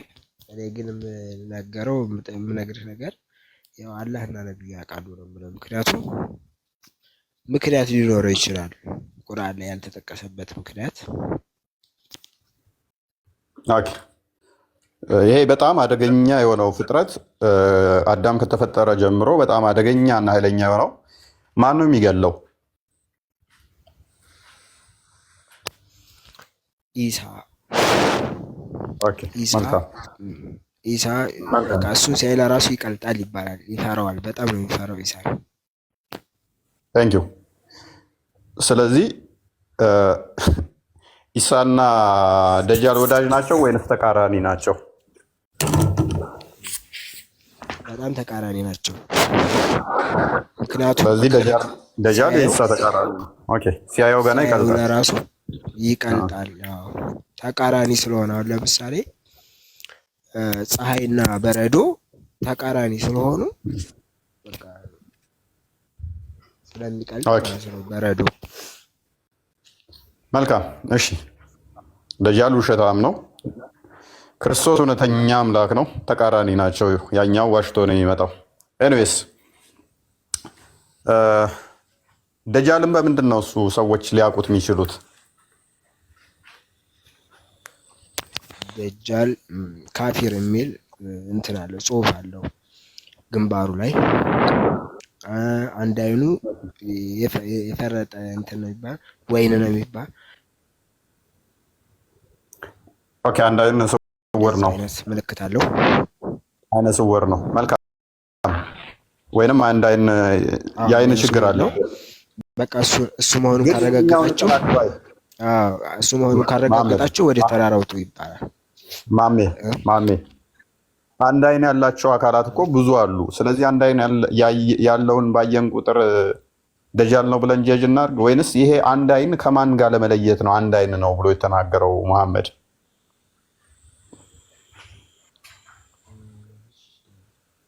ለምሳሌ እንደዚህ ብለህ እንደዚህ ብዬ ብናገር ጫላ ካበበ የሚለየው ጫላ አንድ አይን ነው ብዬ ብናገር ጫላና አበበ በአቋም ይመሳሰላሉ አይመሳሰሉም?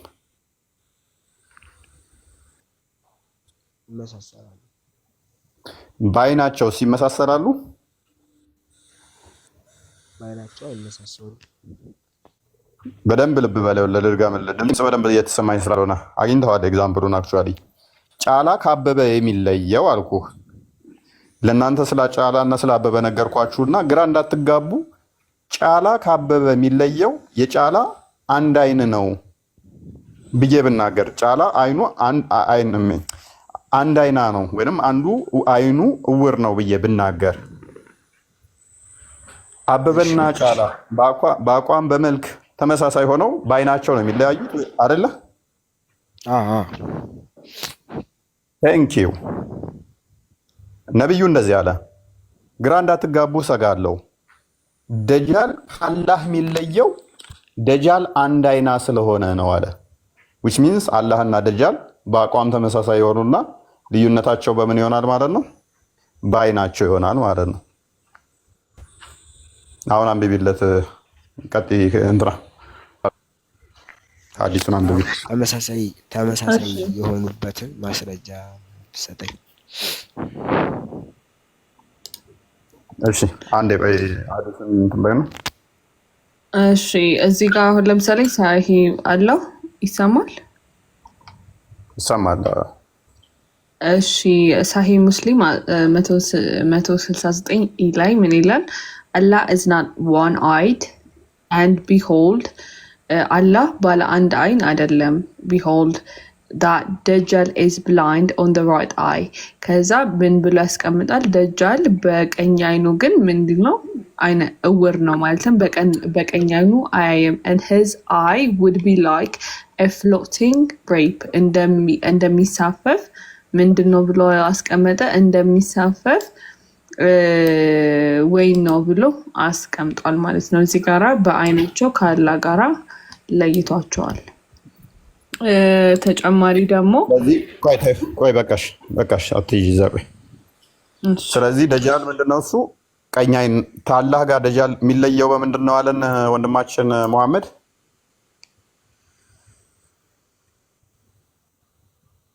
በአይኑ ይላል በቀኝ አይኑ ይለያያሉ አለ። ስለዚህ ቅድም ምን ብያለሁ? ጫላና አበበ የሚለዩት ጫላ ከአበበ የሚለየው በአንድ አይኑ አንድ አይና ነው ብዬ ብልህ በአቋም ተመሳሳይ ስለሆኑ ነው ይሄንን መለያ ያስፈለገው አይደል ስልህ አዎ ብለኸኛል። በተመሳሳይ ነብይህ ደግሞ አላህና ደጃል የሚለያዩበት ደጃል አንድ አይና ነው፣ ግራ እንዳይገባችሁ አለ። እንዳትሰናከሉ ማስጠንቀቂያ ነው የሰጣቸው፣ ምልክት እየነገራቸው ነው። አላህ ከደጃል ወይንም ከአንቲክራይስት ከተባለው ልዩነቱ ደጃል አንድ አይና ነው፣ ቀኝ አይኑ እውር ነው ብሎ ተናገረ። ባይ ዲፎልት ምን ይሆናል? የአላህ ቀኝ አይን እውር አይደለም ማለት ነው አይደለ? እሺ እዚህ ጋር የምጠይቅህ ጥያቄ አሁን ለምሳሌ አላህ አምሳያ የለውም ተብሏል። እዚህ ጋር አላህ እሱ ጋር ይመሳሰላል። የማይመሳሰልበት ምክንያት በአይኑ ነው ተባለ እና ምንድን ነው እሱ የእናንተ ቤት ስራ ይሆናል። እሱ የኔ ቤት ስራ ሳይሆን የሚሆነው ወንድማችን ማሜ የአንተ ቤት ስራ ይሆናል፣ የኔ ቤት ስራ ሳይሆን። ምክንያቱም ደጃል ራሱ አዳም ከተፈጠረበት ጀምሮ እንደዚህ አይነት ነገር እንደሌለ ይናገራል። ውጪ አምሳያ የለውም ደጃል ራሱ ባይዞ ዓለም ከተፈጠረበት ጀምሮ አደጋ በማድረስም በእንደዚህ አይነት ሁኔታ እሱን የሚመስል የለም ብሎ ያስቀምጠዋል። ነገር ግን በተሻለ ሁኔታ አላህ አምሳያ እንዳለው አደምን በራሱ መልክ እንደፈጠረው በራሱ ቁመት እንደሰራው እንዲሁም ደግሞ ፂም አልባ ፍሪዝ ፀጉር ያለው እንደሆነ አስቀምጦታል። ደጃልና አላህ እንደሚመሳሰሉ አሁን ላሳየህ። አምሳያ የለውም ላልከው ጸጉራቸው ምን አይነት ነው? አንዴ የአላህን አንብቢልን። አላህ ምን አይነት ሰው ነው የሚለውን አንዴ ቼክ አድርጊልን። ኦኬ እብኑ ተሚያ ሼክ አልእስላም በያን አልተልቢስ ላይ የተናገረው ነው። ሙሐመድ አላህን አይቶታል። በምን አይነት ሁኔታ ምን አይነት ነው ያላህና ሙሐመድ አላህ ምን አይነት ነው መልኩ የሚለውን ሙሐመድ ምን ብሎ ይነግረናል? ሙሐመድ ይመልስልን። ሙሐመድ ምን ብሎ ነገረን? አላህ ጺም አልባ ጸጉሩ ፍሪዝ ወጣት ወንድ ነው ብሎ ነግሮናል። በተመሳሳይ ደግሞ ደጃልም ጸጉር ፍሪዝ ወጣት ወንድ ነው። ሎክ ቀጥይ አንብቢው። እሺ እዚህ ጋር ምን ብሎ ኢብኑ ተሚያ አስቀምጧል? አይ ሶ ማይ ሎርድ። ይሄኛው የሚናገረው እንግዲህ ኢብኑ ተሚያ ሳይሆን ደ ሜሴንጀር ኦፍ አላህ ያላ መልእክተኛም ብሎ ተናግሯል ብሏል ኢብኑ ተሚያ። አይ ሶ ማይ ሎርድ ኢን ዘ ፎርም ኦፍ ቢርድለስ ያንግ ማን። እንግዲህ በወጣት ጺም አልባ በሆነ ምንድን ነበረ ስሙ ወጣት ወንድ አየሁት with a curly hair in a green meadow ብሎ አስቀምጣ። በአረንጓዴ ሚዶ ውስጥ ምንድን ነበረ ስሙ በወጣት በጺም አልባ በሆነ ምንድን ነበረ ስሙ ከርሊ ሄር ባለው ወይ ማለትም ምንድነው ስሙ አትበይ። አም ሶሪ ይቅርታ በጣም ለምትሰሙኝ ለምታዳምጡኝ ሰዎች ጌታዬን ምን ብሎ አየሁት? በጺም አልባ በሆነ ባለ ፍሪ ጸጉር አምሳል አየሁት ብሎ አስቀምጧል። እዚህኛው ኢብኑ ተሚያ ላይ እንግዲህ ያላ መልእክተኛ እንደተናገረው ማለት ነው። ስለዚህ አሁን ወደ እንትና ሂጂልኝ፣ ደግሞ ወደ እንትና ሂጂ፣ ወደ ደጃል። ደጃልም በተመሳሳይ ምንድን ነው? ወጣት ነው፣ ፍሪዛም ጸጉር ነው። ስንት ላይ ነበር? ያው ሳሂ ሙስሊም 169 ኤ ላይ ማለት ነው። እዚህ ጋር I saw another person swart and having a curly hair and a blind in his right eye. ቀደም በቀኝ አይኑ የማያይ ብሎ ደጃል እናስቀምጡታል። ለዚህ ጋር ምን ብሎታል? አትግቢ እዛ ውስጥ ጸጉር ላይ ብቻ ፎከስ አድርጊ። እሱኛው ሁለተኛ አርጉመንታችን ነው። ስለዚህ ምንድነው እሱ አይነ ስውር ነው። ጸጉሩ ደግሞ ምንድነው? ፍሪዛም ነው። ልክ እንዳለ አይደለ? ቁጥርጥር ጸጉር አለው።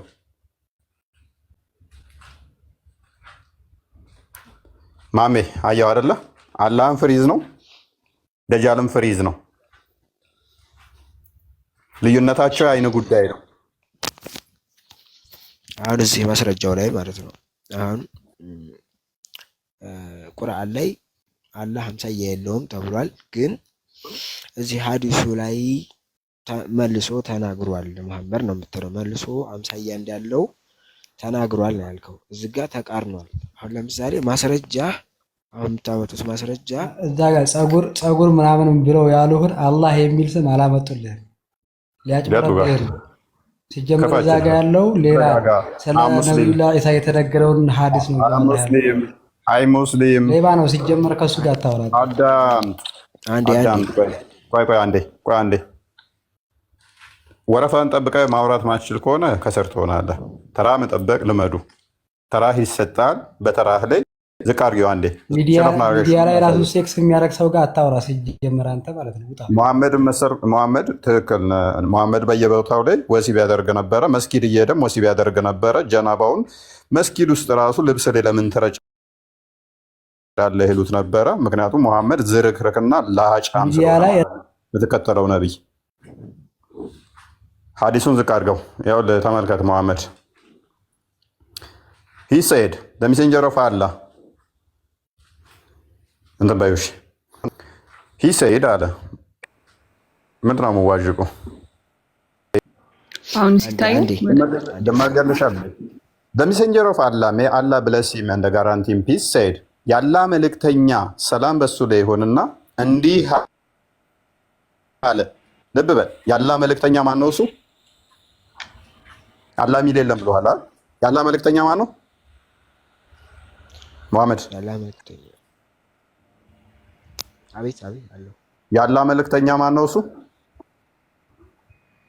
አሁን እኔ የምነግርህ ማለት ነው የምጠይቅህ ጥያቄ አሁን መጀመሪያ ላይ ቆይ ያላ መልእክተኛ እንዲህ አለ። ምን አለ? I saw my Lord in the form of a beardless young man with curly hair ጸጉር የለም እንደዚህ የሚል የለም ብሏል። ያላ መልእክተኛ ጌታዬን ወጣት ፂም አልባ ፍሪዛም ጸጉር ሆኖ አይቼዋለሁ አለ። የመሐመድ ጌታው ከድጃ ነች ወይንስ ኢየሱስ ነው? እኮ አሁን አንዴ ማስረጃው ላይ ኢየሱስ ነው መልስልኝ። መቼም ኢየሱስና ከድጃ አስተምሮ አይደለ? አላህ ነው የምትለኝ። አላህ ምንድን ነው? ወጣት ነው፣ ፍሪዛም ጸጉር ነው። በተመሳሳይ ደጃልም ደግሞ ፍሪዛም ነው፣ ወጣት ነው። ልዩነታቸው ምንድን ነው? ደጃል አንድ አይና ነው። ቀጥላውን ማሚ። እሺ አሁን ማስረጃው ቁርአን ጋር ስለተጋጨ ምክንያቱም የሚተጋጨበት ምክንያት አላህ አምሳያ የለውም ተብሎ ቁርአን ላይ እዚህ ሀዲሱ ላይ ደግሞ አንተ ያቀረባችሁት ሀዲስ አላህ በእንትና ይመሰላል የሚለያዩበት ምክንያት ባይኑ ነው አልክ እኮ። ስለዚህ ስለተጋጨ ትክክለኛ ማስረጃ አይመስለኝም፣ የተበረዘ ይመስለኛል። ማሜ እኔ እኮ አይመለከተኝም አልኩህ እኮ። ነብይ እርስ በርሱ የሚጋጭ ንግግሮችን ሲናገር ኖሯል ብዬ አልፋለሁኝ። ምን አገባኝ እኔ። መጋጨቱ እኮ የኔ ችግር አይደለም። አምሳያ የለኝም የሚል እኮ አላህ አምሳያ እንዳለው ላሳየ እችላለሁ ቁርአን ላይ። ምክንያቱም እኔ አሁን አምሳያ አለኝ፣ እኔ አንድ ነኝ፣ አላህም አንድ ነው እንደኔ።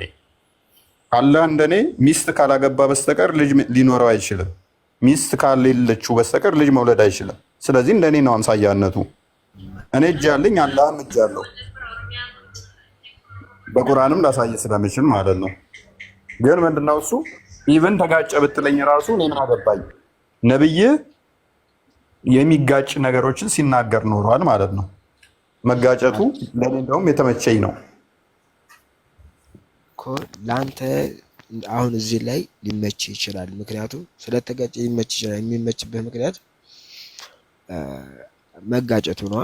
ያን የተጋጨበት ምክንያት ሰው ነው የፈጠረው። ይሄንን የተጻፈውን ነገር የተሳሳተ ሊሆን ይችላል።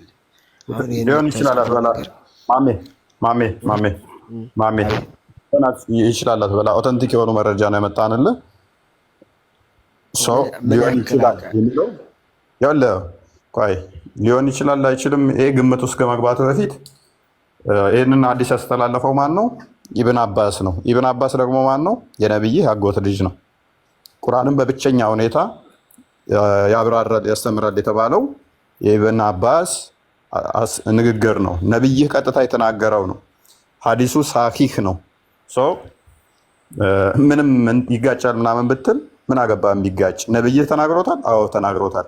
ቡሃሪ ላይም ያለው ሙስሊምም ላይ ያሉት እዚህኛውም ላይ ያለው ሁሉም ሳሂህ ናቸው። ስለዚህ ቁርአን ላይ ባይኖር እኛ ይገደንም ማለት ነው። ስለ ደጃል እኮ ቁርአን ላይ ሽታውም የለም ማለት ነው። ቁርአን ላይ ደጃል የሚል ካለ አሳየኝ።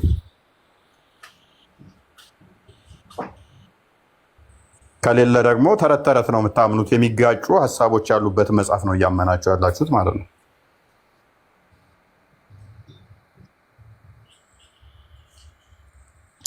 መልካም እሺ። 169 ላይ ምን ብሎ አስቀምጧል? እውነት ቆይ ማሜ ጨረስን። ከማሜ ጋር ችግር የለም። ኪያ ማይክን አንሳና እንኳን ደህና መጣ። ሰላም፣ እንዴት ናችሁ? ሰላም ነው። እንዴት ነው? አለን። መልካም ሜይ ቢ በከፊል ጥያቄዎቹን እየሰማቸው ነበር ብዬ አስባለሁኝ እና ጥያቄው ከቅርታ ጋር ወደ በመጀመሪያ እንትና ደጃል ሶሪ ቆይ አንዴ ጥያቄውን እንትን አድሬስ ላድርግልና ምላሽ ትሰጥበታለህ። ደጃል ካላህ የሚለየው በምንድን ነው ብሎ ነው ነብዩ ያስተማረው?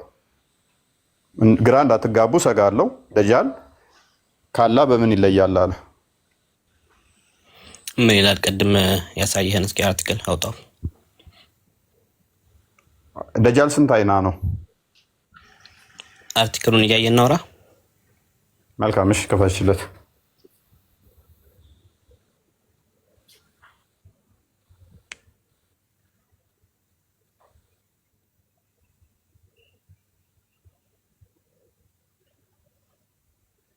ኦኬ ምን ይላል ነው ወይስ ላንብብ?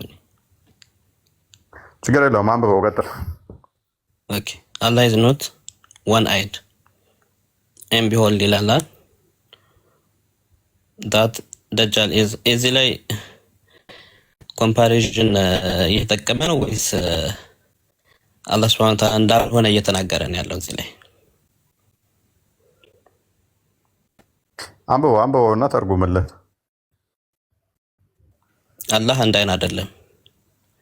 ደጃል ደግሞ ቀኝ አይኑ ብላይንድ ነው የሚለው። ሶ እዚህ ላይ ችግር የለውም። ለምንድን ነው እሱ አላህን ማስገባት የፈለገው? ደጃል ጌታ ነኝ ብሎ ፕሪቴንድ ስለሚያደርግ ነው። ሶ የጌታ ወስፍ መነገር አለበት፣ የጌታ ባህሪ መነገር መቻል አለበት። ለምሳሌ ሌት ሚ ሴይ ሰምበዲ ተነስቶ ሰው ተነስቶ ጌታ ነኝ ቢል ጌታ ሰው አይደለም። ሰው ልጅ እንደዚህ አይነት ባህሪዎች አሉት ቢባል ሌት ሚ አይ for the sake of argument let me finish ሶ ይሄኛውን ነገር ቢጠቀም ኦኬ ሰው ካልሆነ እንደዚህ ነው ተብሎ አርጊመንት ቢል ማድረግ ይቻላል። አይ ኮምፓሪዥን ውስጥ ራሱ መግባት አይደለበት አይመስለኝም። አላህ አንድ አይን ነው፣ ደጃል ግን አንድ አይን አይደለም። አይ ምን አላህ አንድ አይን አይደለም፣ ደጃል ግን አንድ አይን ነው ብሎ አስቀምጠዋል። አንድ አይኑም ደግሞ የትኛው አይኑ ነው ደጃል የሌለው? ሶ ኔቨር እዚህ ላይ ይሄን ቃላት መጠቀም የለብንም። አይ ኖ ዋት አንተ ለማለት የፈለከው ደጃል የቀኝ አይኑ ወይም ምንድነው የሚለው ራይት አይ ነው የሚለው ራይት አዩ ብላይንድ ከሆነ ያላህ ራይት አይ ብላንድ አይደለም ምናምን ወደ ማለቱ ነው አንተ የገባኸው። ነገር ግን አላህ በአንድ አይነት የሚገለጽ አይደለም። አላህ is not one eyed። አላህ አንድ አይን አይደለም። ኦኬ አም እየተረጎምኩ ነው። አላህ is not one eyed and behold አላህ አንድ አይና አይደለም። that means እዚህ ላይ ስለ ቀኝ አይኑ እንደዚህ ነው ምናምን ስለማለት አይደለም የሚገባው። just take it as it is። አላህ አንድ አይና አይደለም። ኦኬ ሙስሊሞች የሚያመልኩት አምላክ አላህ አንድ አይና አይደለም። ደጃል ደግሞ ብላይንድ ኦን ዘ ራይት አይ ነው፣ ቀኝ አይኑ ብላይንድ ነው። and his eye would be like floating grape ልክ እንደ I think እንደ ፈረጠ ግሬፕ አይነት ነገር እንደዛ ነው የሚለው። ሶ አላህ አንድ አይን አይደለም፣ ደጃል ደግሞ አንድ አይኑ የጠፋ ነው ማለት አላህ ሁለት አይኑ የበራ ነው ወይም ደግሞ እንደዚህ ቆጠራ ውስጥ የገባ አይደለም። ጀስት እያሳየ ያለው እዚህ ላይ ደጃል አምላክ ነኝ ብሎ ፕሪቴንድ የሚያደርገው ደጃል ምልክቱ አንድ አይና ነው። ሌሎች ቀጥለህ ያመጣቸው ምልክቶች አሉ። ምናልባት ካልቀላቀልኩበት ቆይ እዛ ከመሄድ በፊት ሞር ለኦዲየንስ ስለሆነ የምናወራው ነብዩ ምን አለ? አላህ አንድ አምላክ አይምን ሁለቱም አምላክ ነን ብለዋል። እሺ ሰዎች እንዲለዩት መለያ ምንድነው የተናገረው ነብዩ? አላህ አንድ አይን አይደለም። አላህ ምን አይደለም? አንድ አይን አይደለም። ደጃል ግን ምንድነው እሱ? አንድ አይን ነው። ስለ አይን ሊነገርለት የተፈለገውና ስለ አላህም እንዲህ ሊነገር የፈለገው ወይም የሚያመሳስላቸው ነገር ስላለ ነው። አይናቸውን ስፔሲፊክ አድርጎ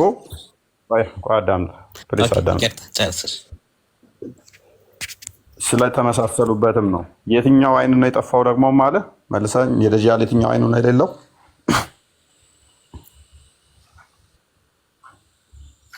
ጨርስ። የትኛው አይኑ ነው ደጃል የሌለው?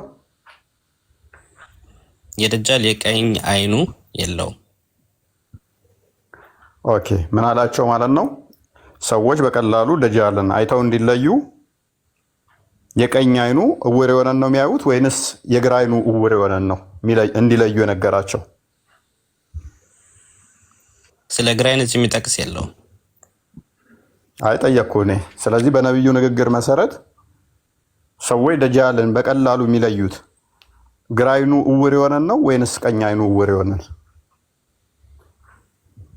ቀኝ አይን እውር መሆኑ ብቻ አንድን ሰው አንድን አካል ወይም ፍጡር ደጃል ያስብለው? የጠየኩህን ብቻ መልስልኝ። ያስብለዋል አያስብለውም ሌላ ጉዳይ ነው። እዚህ ጋር ተቀምጦልሃል። ደጃል ምንድን ነው? እሱ ምልክት ሰጥቶሃል።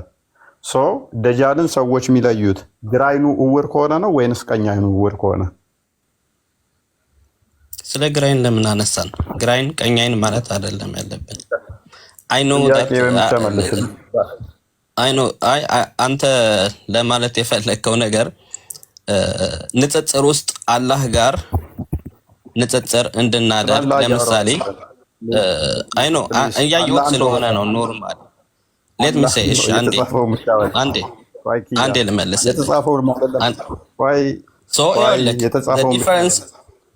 the difference between የተጻፈውን ብቻ ለምን አትልም? እሺ ቀጥል እያልኩ እኮ ነው። ኮንቴክስቱ the difference between Allah and ደጃል ብላይንድ ነው። አላህ ግን ሁለት አይኑ ወይም ደግሞ ብላይንድ አይደለም፣ ወይም ቀኝ አይኑ እንደዚህ ያለው ግራ አይኑ እንደዚህ ያለው ለማለት አይደለም። ይሄ ኮንቴክስቹዋሊ የሚለው ምንድነው? አላህ is not one eyed ቢሆን እየሰማን ነው። ሰው ረጅም ሰዓት እድል የሚሰጠው ለዛ ነው። አላህ አትሊስት አንድ አይን እንዳልሆነ ከዚህ ሐዲስ ላይ ተረድተናል። ከዚህ ሐዲስ ላይ አትሊስት ደጃል ቀኝ አይን እንደሌለው አውቀናል። ማለት ዚስ ማች ስቱፒድ አይደለም። እኛም አንብበ ነው ይገባናል። አላህ አንድ አይን እንዳልሆነ አውቃለን። በቃ ከዚህ ሐዲስ ላይ ደጃል ደግሞ ቀኝ አይን እንደሌለው ሰው የሚመጣው አካል ቀኝ አይን የሌለው ነው ወይንስ ግራ አይን የሌለው ነው ደጃል የሚባለው? ስለ ለመመለስ ለምን እንዳልፈለክ አልገባኝም። የሚመጣው አካል አሁን እንደሚል ጠይቀ ደጃል የሚባለው ቀኝ አይን የሌለው ነው ግራ አይን የሌለው ነው? ምልክታችሁ ከአይን አንጻር ነው የጠየኩ። የሚመጣው አካል አንተ የምትለየው ግራ አይኑ የሌለ ነው ወይስ? መልስልኝ። ደጃል ብዙ ምልክቶች አሉት። ከምልክቶቹ ውስጥ የቀኝ አይኑ ልክ እንደ ፍሎቲንግ ግሬፕ የሆነ ነው፣ ብላይንድ ነው ይላል። ስለዚህ መልካም፣ የቀኝ አይኑ እውር የሆነ ምንድነው? እሱ ደጃል ነው። አሁን ቀጥይ እንትና እውነት ቀጣይ ሐዲስ ይሄንን ኤግዛምፕል ያዝን። ቀጣይ እንቀጥል። ኦኬ ከርሊ ሄር ነው። ኖ ሌፍት አዩ ላይ ግቢ። ኦኬ ስንት ላይ ነበረ?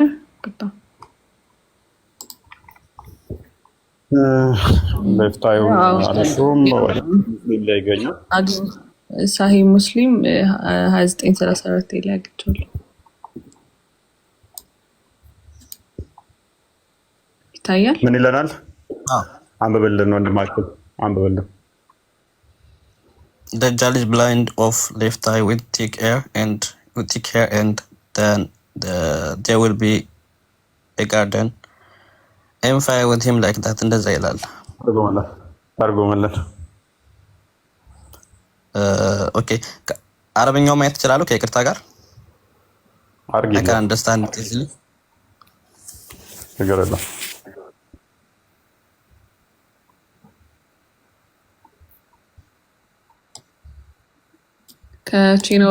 ከቼን ኦፍ ናሬሽን ጀምሮ መጀመር ትችላለህ። እሺ አንብብልን። ሁሉንም ያንብበው። ዝቅ አድርጊለት ከተመቸኝ። ያ ከመጀመሪያው አንዴ ጠብቁኝ።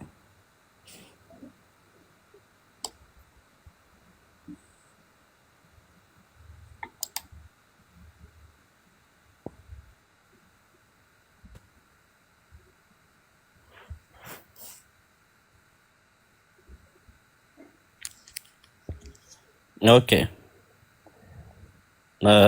Okay. I've just እንትን ብዬዋለሁ። ሶሪ የግራ አይኑ ምንድን ነው የሚለው? አይ እነዚህ የሐዲሱን የዘገቡት ሰዎች ሊስት ነው። ታች ፖይንቱን ነው። ድምፅን ከፍ አድርግና አንብበው፣ ብዙ እየሰማን አረብኛ የሚችሉ ስላሉ። ደጃል የግራ አይኑ አረብኛውን አንብበው፣ ማንበብ ብዙ የማይችሉ መስማት የሚችሉ ስላሉ። ትችላለህ አረብኛ መስማት? ያቀጥል። ደጃል የግራ አይኑ አያይም ነው የሚለው። ኦኬ፣ ቀደም ምን ብለህ ነበረ? ደጃል ቀኝ አይኑ ነው ማያየው ብለህ ነበረ። እዚህ ጋር ደግሞ ስትመጣ ምኑ ነው ማያየው አልከኝ? ስለዚህ ደጃል የሚባለውን አካል በምንድን ነው የምንለየው? ስኮላሮቹ ያሉት ቦዝ አይስ አር ዲፌክቲቭ ነው። ሁለቱም አይን ዲፌክቲቭ ናቸው። ልክ እንደ ግሬፕ አዳምጠኝ ልጨርስ አለ። ከፍ አደርገህና መቼም ነብይህ እንትን እንዳትናገር ከይቅርታ ጋር ችግር የለው። ነብይህ በግልጽና ጥርት ባለ ቋንቋ እንደሚናገርና ምንም የንግግር ክሎት እንደሌለበት አዲሳቶቹ ደጋግመው ይናገራሉ። ሰው ነብይህ እንደዛ ያለበትን ታመጣልኛለህ ማለት ነው። መረጃ ትከፍትልናለህ። ስኮላሮች አሉ አዲሶችን የሚያቃኑት ግጭት ነው። ቀጥታ ይሄ ግጭትን ትናንትና የመጣ ስኮላር ለሚያቃን ነው። እንዲህ ብለን እንረዳ የሚለው ሳይሆን ነብይህ በጊዜው ለነበሩ ሰዎች ምንድን ነው ያላቸው? ደጃል ቀኝ አይን የለውም አላቸው። ግራ ተጋቡ። ኖ ቀኝ አይን የለውም አላቸው። በሌላ ጊዜ ደግሞ ተሳስቶ ግራ አይን የለውም አላቸው። ከዛ ኮንፊዝድ የሆኑ ሰዎቹ ግራ ተጋባን ይሉታል ራሳቸው ማለት ነው። አንዴ ሌላ ይላቸዋል፣ አንዴ ሌላ ሲላቸው ማለት ነው። አሁን መረጃውን ትከፍታለህ።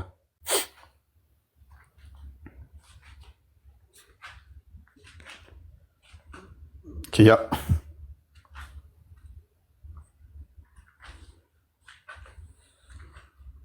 አለ መረጃ እንዴ ቪዲዮ ትከፍትና ነብይህ እንደዛ ያለበትን ቪዲዮ መክፈት የምችልበት አይደለም። ሐዲሱን ንገራት፣ እውነት ክፈችለት። ሐዲስ ቁጥር ንገራት። ምኑን ነው? ስኮላሮች አሉትን? ስኮላርን አይደለም፣ ስኮላር አይደለም። ምና የሚያቃን ነው። ትናንትና የመጣ ሰው እንደዚህ ብለን እናቃ ነው የሚለው ሳይሆን ነብይህ የተናገረበትን ሁለት አይን የለውም ብሎ የተናገረበትን ማስረጃ እነሱ አንደርስታንድ ያደረጉትን ነው እኛ የምንከተለው እኮ። ስኮላሮች በምን መልኩ ይህን ነገር ተረዱት ብለን በዛ መልኩ ነው እኛ መረዳታችን የሚቀጥለው። ምክንያቱም የትኛውም ሰሃባ አንተ እንዳልከው ብሎ ያለ የለም፣ ነብይህም እንደዛ አላለም። አሁን ላይ ያሉት ግጭት መሆኑን እኛ ስናሳያቸው አይ በቃ ሁለቱም እውር ነው ብለን እንበል፣ ይሄ ማስረጃ አይሆንም። ምክንያቱም ለይቶ ምን ብሏል? ደጃል ግራ እንዳትጋቡ ቀኝ አይን የለውም ብሏል። በሌላ ጊዜ ተሳስቶ ነብይ ደግሞ ምን ብሎ ታስተምሯል ማለት ነው? በፍጹም አልተሳሳተም። ወይ ካልተሳሳተ ማስረጃ አምጣ። ጺም አብቅሎ ሊሆን ይችላል፣ ጺም የለውም ብሏል በጊዜው። አሁን ምን እንትኑን ግማሹን አተረጉኝ ምን አንቺ ዋና ቦታ ላይ አስቀምጬለታለሁ። አንዴ ቆይ ሀተታውን ተውና ሌላውን ነገር እሱ ደጃል የተጠማዘዘ የተወዛወዘ ጸጉር አይነ ስውር የሆነ ወጣት ብሎ ያስቀምጣል። አይነ ስውር የሆነ ማ ደጃል እንትናን ደግሞ ተርጉሚለት ያንኛውን አላህ ለበተ። ስለዚህ ጸጉሩ የተጠመዘዘ ወጣት ሰው ወጣት የሆነ ነው ማ ደጃል። እንትናስ አላህስ ምን አይነት ነው?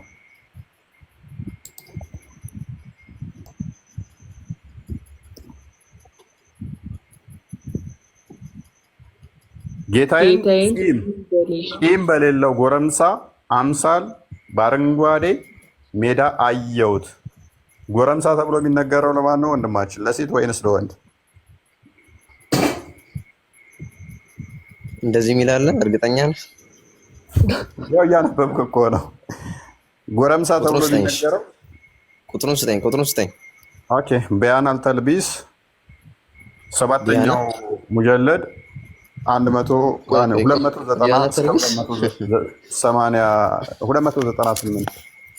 ያው ያዘው ወይም ደግሞ እኛው ላይ ፔጅ ላይ ቢያና ተልቢስ ቢያና ተልቢስ ቢያና ተልቢስ ቢያና ተልቢስ ቢያና ተልቢስ ቮሊዩም 7 ምን 290 እስከ 298 ድረስ ሙሉን አንብበው። ስለዚህ ነው የሚያብራራው። ሰፊ እስቲ አንዴ ድገመልኝ። አንዴ ይቅርታ። ከ290 እስከ 298 ኢብኑ ተይሚያ ቢያና ተልቢስ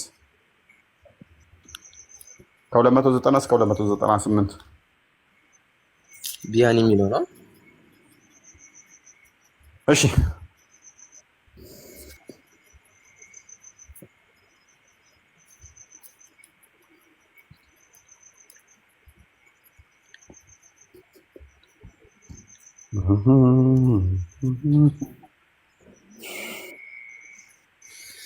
ማውን ምንደክሚው?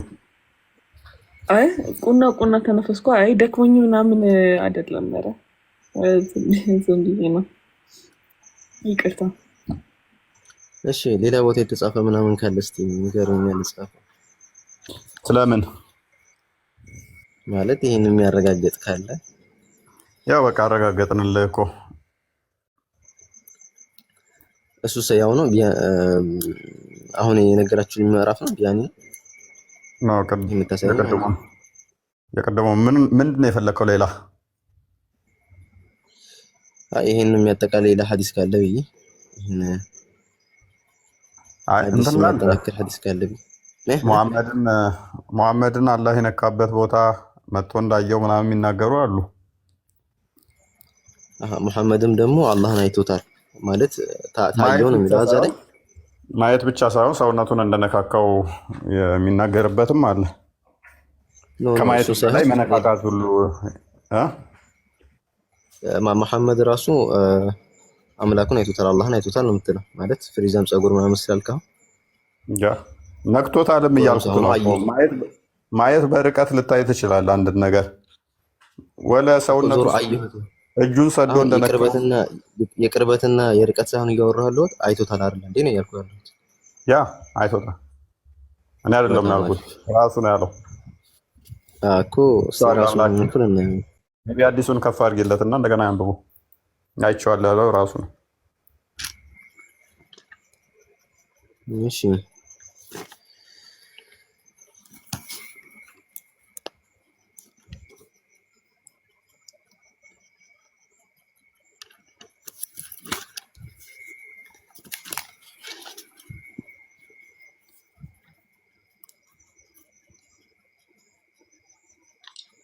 ስክሪንሾት መጥቻለሁ። ችግር የለም በቃ እናየዋለን። እስቲ መጽሐፍ ላይ ምን ካለ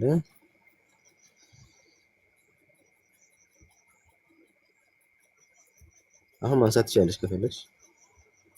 ስክሪንሾት መጥቻለሁ። እሺ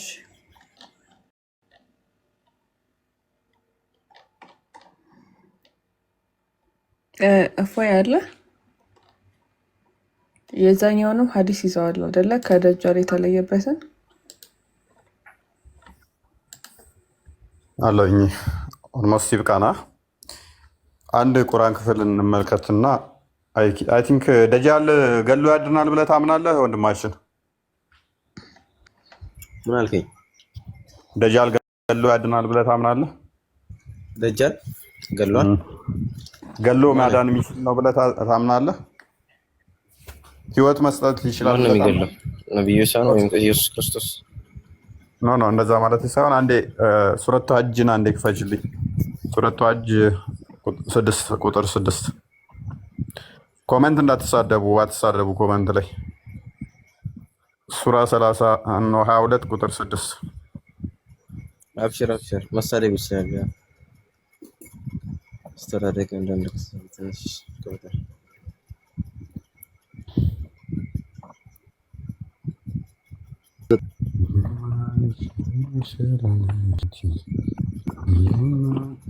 እንደዚህ ላለው ይህ አላህ እርሱ መኖሩ የተረጋገጠ እርሱም ሙታንን ሕያው የሚያደርግ እርሱም በነገር ሁሉ ላይ ቻይ በመሆኑ ነው ይላል። ሙታንን ሕያው የሚያደርጋቸው ማን ነው ወንድማችን?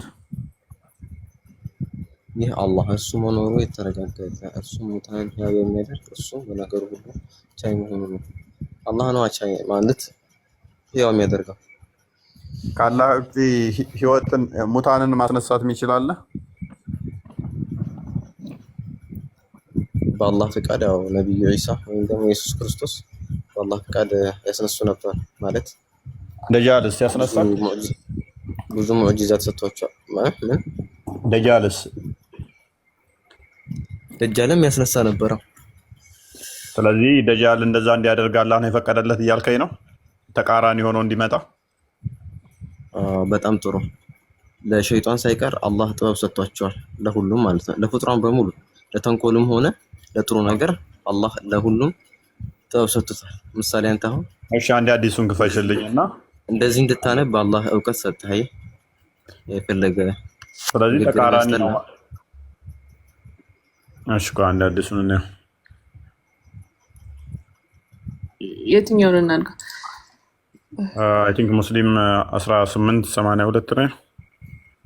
18 ቡሃሪ ላይ ቡሃሪ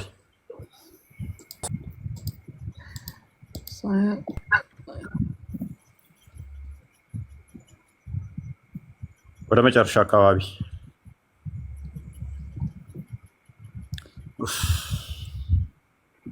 ኦኬ፣ ትንሽ ከፍ ዝቅ አድርጊ።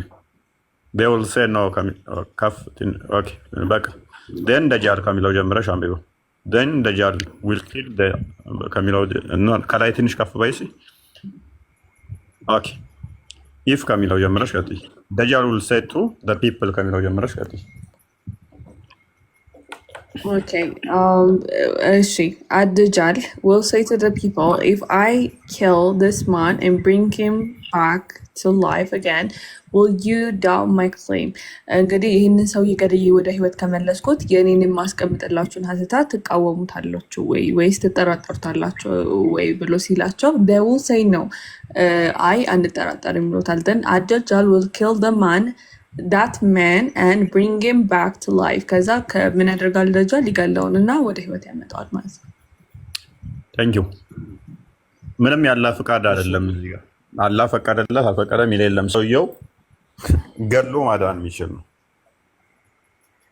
እንዴት ያላህ ፈቃድ ነው? ገሎ ያድናል ማለት ነው። ቁርአኑ ላይ ደግሞ ምን ይላል? ህይወትን የሚሰጠው አላህ ነው ይላል። ሰው ቁርአኑ ላይ ስፔሲፊካሊ የሚያስቀምጠው ምንድነው? እሱ አላህ ብቻ እንደሚያደርግ ነው። ደጃል ደግሞ እየገደለ ህይወት መስጠት የሚችል ማዳን የሚችል አካል ነው። ከዚህ ምን እንረዳው ምንድነው? እሱ በአላህ ሙዕጂዛ ነው እንጂ በራሱ ምንም የሚያደርገው ነገር የለም። ሚላውን እስቲ ሐዲሱን ባላውቀውም ለሐዲስ ባላውቀውም የሚያጠናክር ሐዲስ ሊኖር ይችላል። የለም ሊኖር ይችላል። ሽታውም የለም። በአላህ ፍቃድ ነው። እሺ ሰሒህ አልቡኻሪ 1882 ነው የማየው።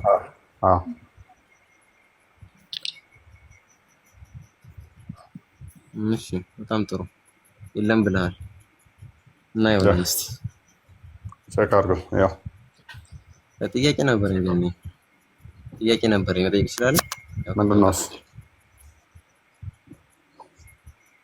እስቲ ስለ ኢየሱስ አንዳንድ ነገር ንገረኝ እስቲ። ማወቅ ስለምፈልግ ነው። ኢየሱስ በስጋ የተገለጠ ሕያው አምላክ ነው። ምን አልከኝ? ኢየሱስ በስጋ የተገለጠ ሕያው አምላክ ነው።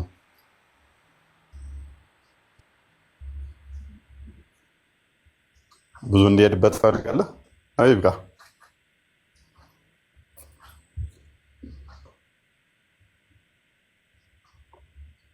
አይሰማም? ሬድ ሰምተኛል?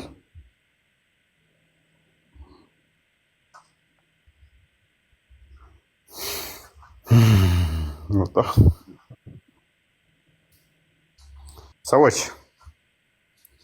6 ሰዓት ሆነች። የመተኛችን ሰዓት ደረሰ። ከዚህ በላይ ብንቆይ ራብ ነው የምናተርፈው። ኑሮ ተወዷል። መተኛት ጥሩ ነው። ከዚህ በላይ ብንቆይ ድካም ነው የምናተርፈው ትላለህ። ማማ ያለሽ ቃል፣ ሌሎቻችሁም ማይክ ብድግ ብድግ አድርጉ፣ ማውራት ትችላላችሁ።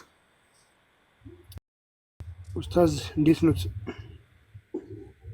ማማዬን በዚህ ሰዓት ጠብቃት። ምን ልተኛ? አትተኛ? አልተኛችም እንዴ? አርሽ ላይ ነች። ከተኛችማ ከዛሬ ወደ ቤት ያገባትም።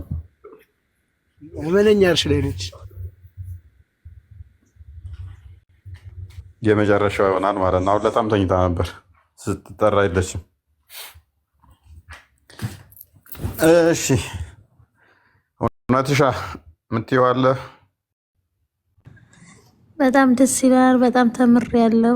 በጣም አመሰግናለሁ። ሁሉን ነገር እያወቅኩ ነው፣ እየተረዳሁ ነው። በጣም አመሰግናችኋለሁ። መልካም በርቺ።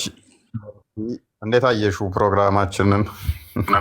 በጣም ደስ ይላል። በጣም ደስ ይላል።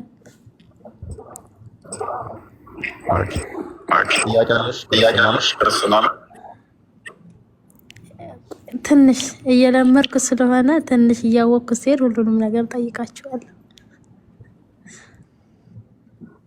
እሺ ችግር የለውም። በጣም አመሰግናለሁ። በጣም እውቀት አግኝቻለሁ። በጣም ደስ ይላል። በጣም ከሚባለው በላይ እውቀት አግኝቻለሁ።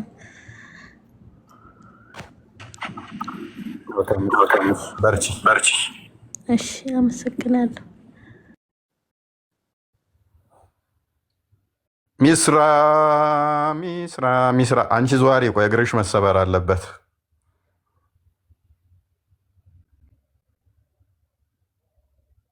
ማማ በህልሟ የት ትደርሳለች? ሚስራለሽ ማሜ ጥያቄ አለ? እሺ እኔ ጥያቄ ሳይሆን ያለኝ መልዕክት ነው ያለኝ። አሁን ላይ ሁላችንም ከስሜታችን በላይ ሆነን መንፈሳዊነትን ተቀዳጅተን በቃ ሁሉም ነገር ግልጽ ይሆንልናል። መልካም ጥሩ ጸባይ ነው ያለው ማሜ። ጸሎት አድርጉለት ማሜ፣ ጸሎት አድርጉለት። እኛ የቀመስነውን እንዲቀምስ፣ እኛ ያየነውን ብርሃን እንዲያይ፣ እኛ ያገኘነውን እውነት እንዲያገኝ እየጠየቀም ያለ እየተማረም ያለ ልጅ ስለሆነ ማወቅ እውቀት መልካም ነው። እውነት ቤስት ነው። እውነት አርነት ያወጣል ይላል። እውነት ነፃነትን ይሰጣል። እውነትም መዳኛ ነው። እውነትም ደግሞ ክርስቶስ ነው። ጲላጦስ እስኪደነቅ ድረስ ምንድን ነው እውነት ብሎ ማለት ነው። እውነት ማን ነው? ክርስቶስ ነው። እኔ ነኝ እውነት ብሎ ሐሳዊ መሲህ ደጃል ሐሰተኛ ተብሎ በእስልምና ይጠራል። ኢማጅን የነቢያት መደምደሚያ ብለው የሚያምኑት ሙሐመድ ቢሆንም ገና እንደገና ደግሞ ኢሳ ይመጣል ይላሉ። እንደ ነቢይ እንኳን እነሱ ጋር ብንወስደው ያላህ ቃል ነው ብለው ያምናሉ። ኢሳ ቃሉና መንፈሱ ነው። ሱራ 4:171 ላይ እንደሚናገረው ያላህ ቃል ደግሞ ፍጡር አይደለም ብለው ያምናሉ። ኢሳ ደግሞ ያላህ ቃል ነው ብለው ያምናሉ። ባይ ዲፎልት ኢሳ ምንድን ነው የሚሆነው ማለት ነው? ፍጡር አይደለም ማለት ነው። እንደገና ደግሞ ጀስት የሆነ ፈራጅ ማን ነው ብለው ነው የሚያምኑት? ኢሳ ነው ብለው ነው የሚያምኑት። ገና መጥቶ ይፈርዳል ብለው ያምናሉ። ከዓለም ፍጥረታት ሁሉ ከተፈጠረው ሁሉ እሱም ያህል አስፈሪ የለም የተባለውን አካል የሚገለው ማን ነው? ኢሳ ነው ብለው ያምናሉ። ኢሳ ህይወት ሰጥቷል ብለው ያምናሉ። ወፍ ፈጥሯል። አይ ባላ ፈቃድ ነው እዚህ ጋር ይሏችኋል። በእስልምና ቅርጻ ቅርጽ መስራት እንኳን አይቻልም። አስቀድሞ ቅርጻ ቅርጹን ራሱ ከሰራ አትሊስት ከጭቃ ሲሰራ ልክ አላህ አስቀድሞ ሰውን በጭቃ በሁለት እጆቹ እንደፈጠራቸው አይነት ማለት ነው። ኢሳም በተመሳሳይ ያን ይሰራል። እስትንፋሱንም እሱ ነው የሚሰጠው። ደግሞ መጥቶ ቁርአንን ይሽራል። ኢሳ በተለይም ጂዚያን ያስቀራል ይላል ሱራ 9:29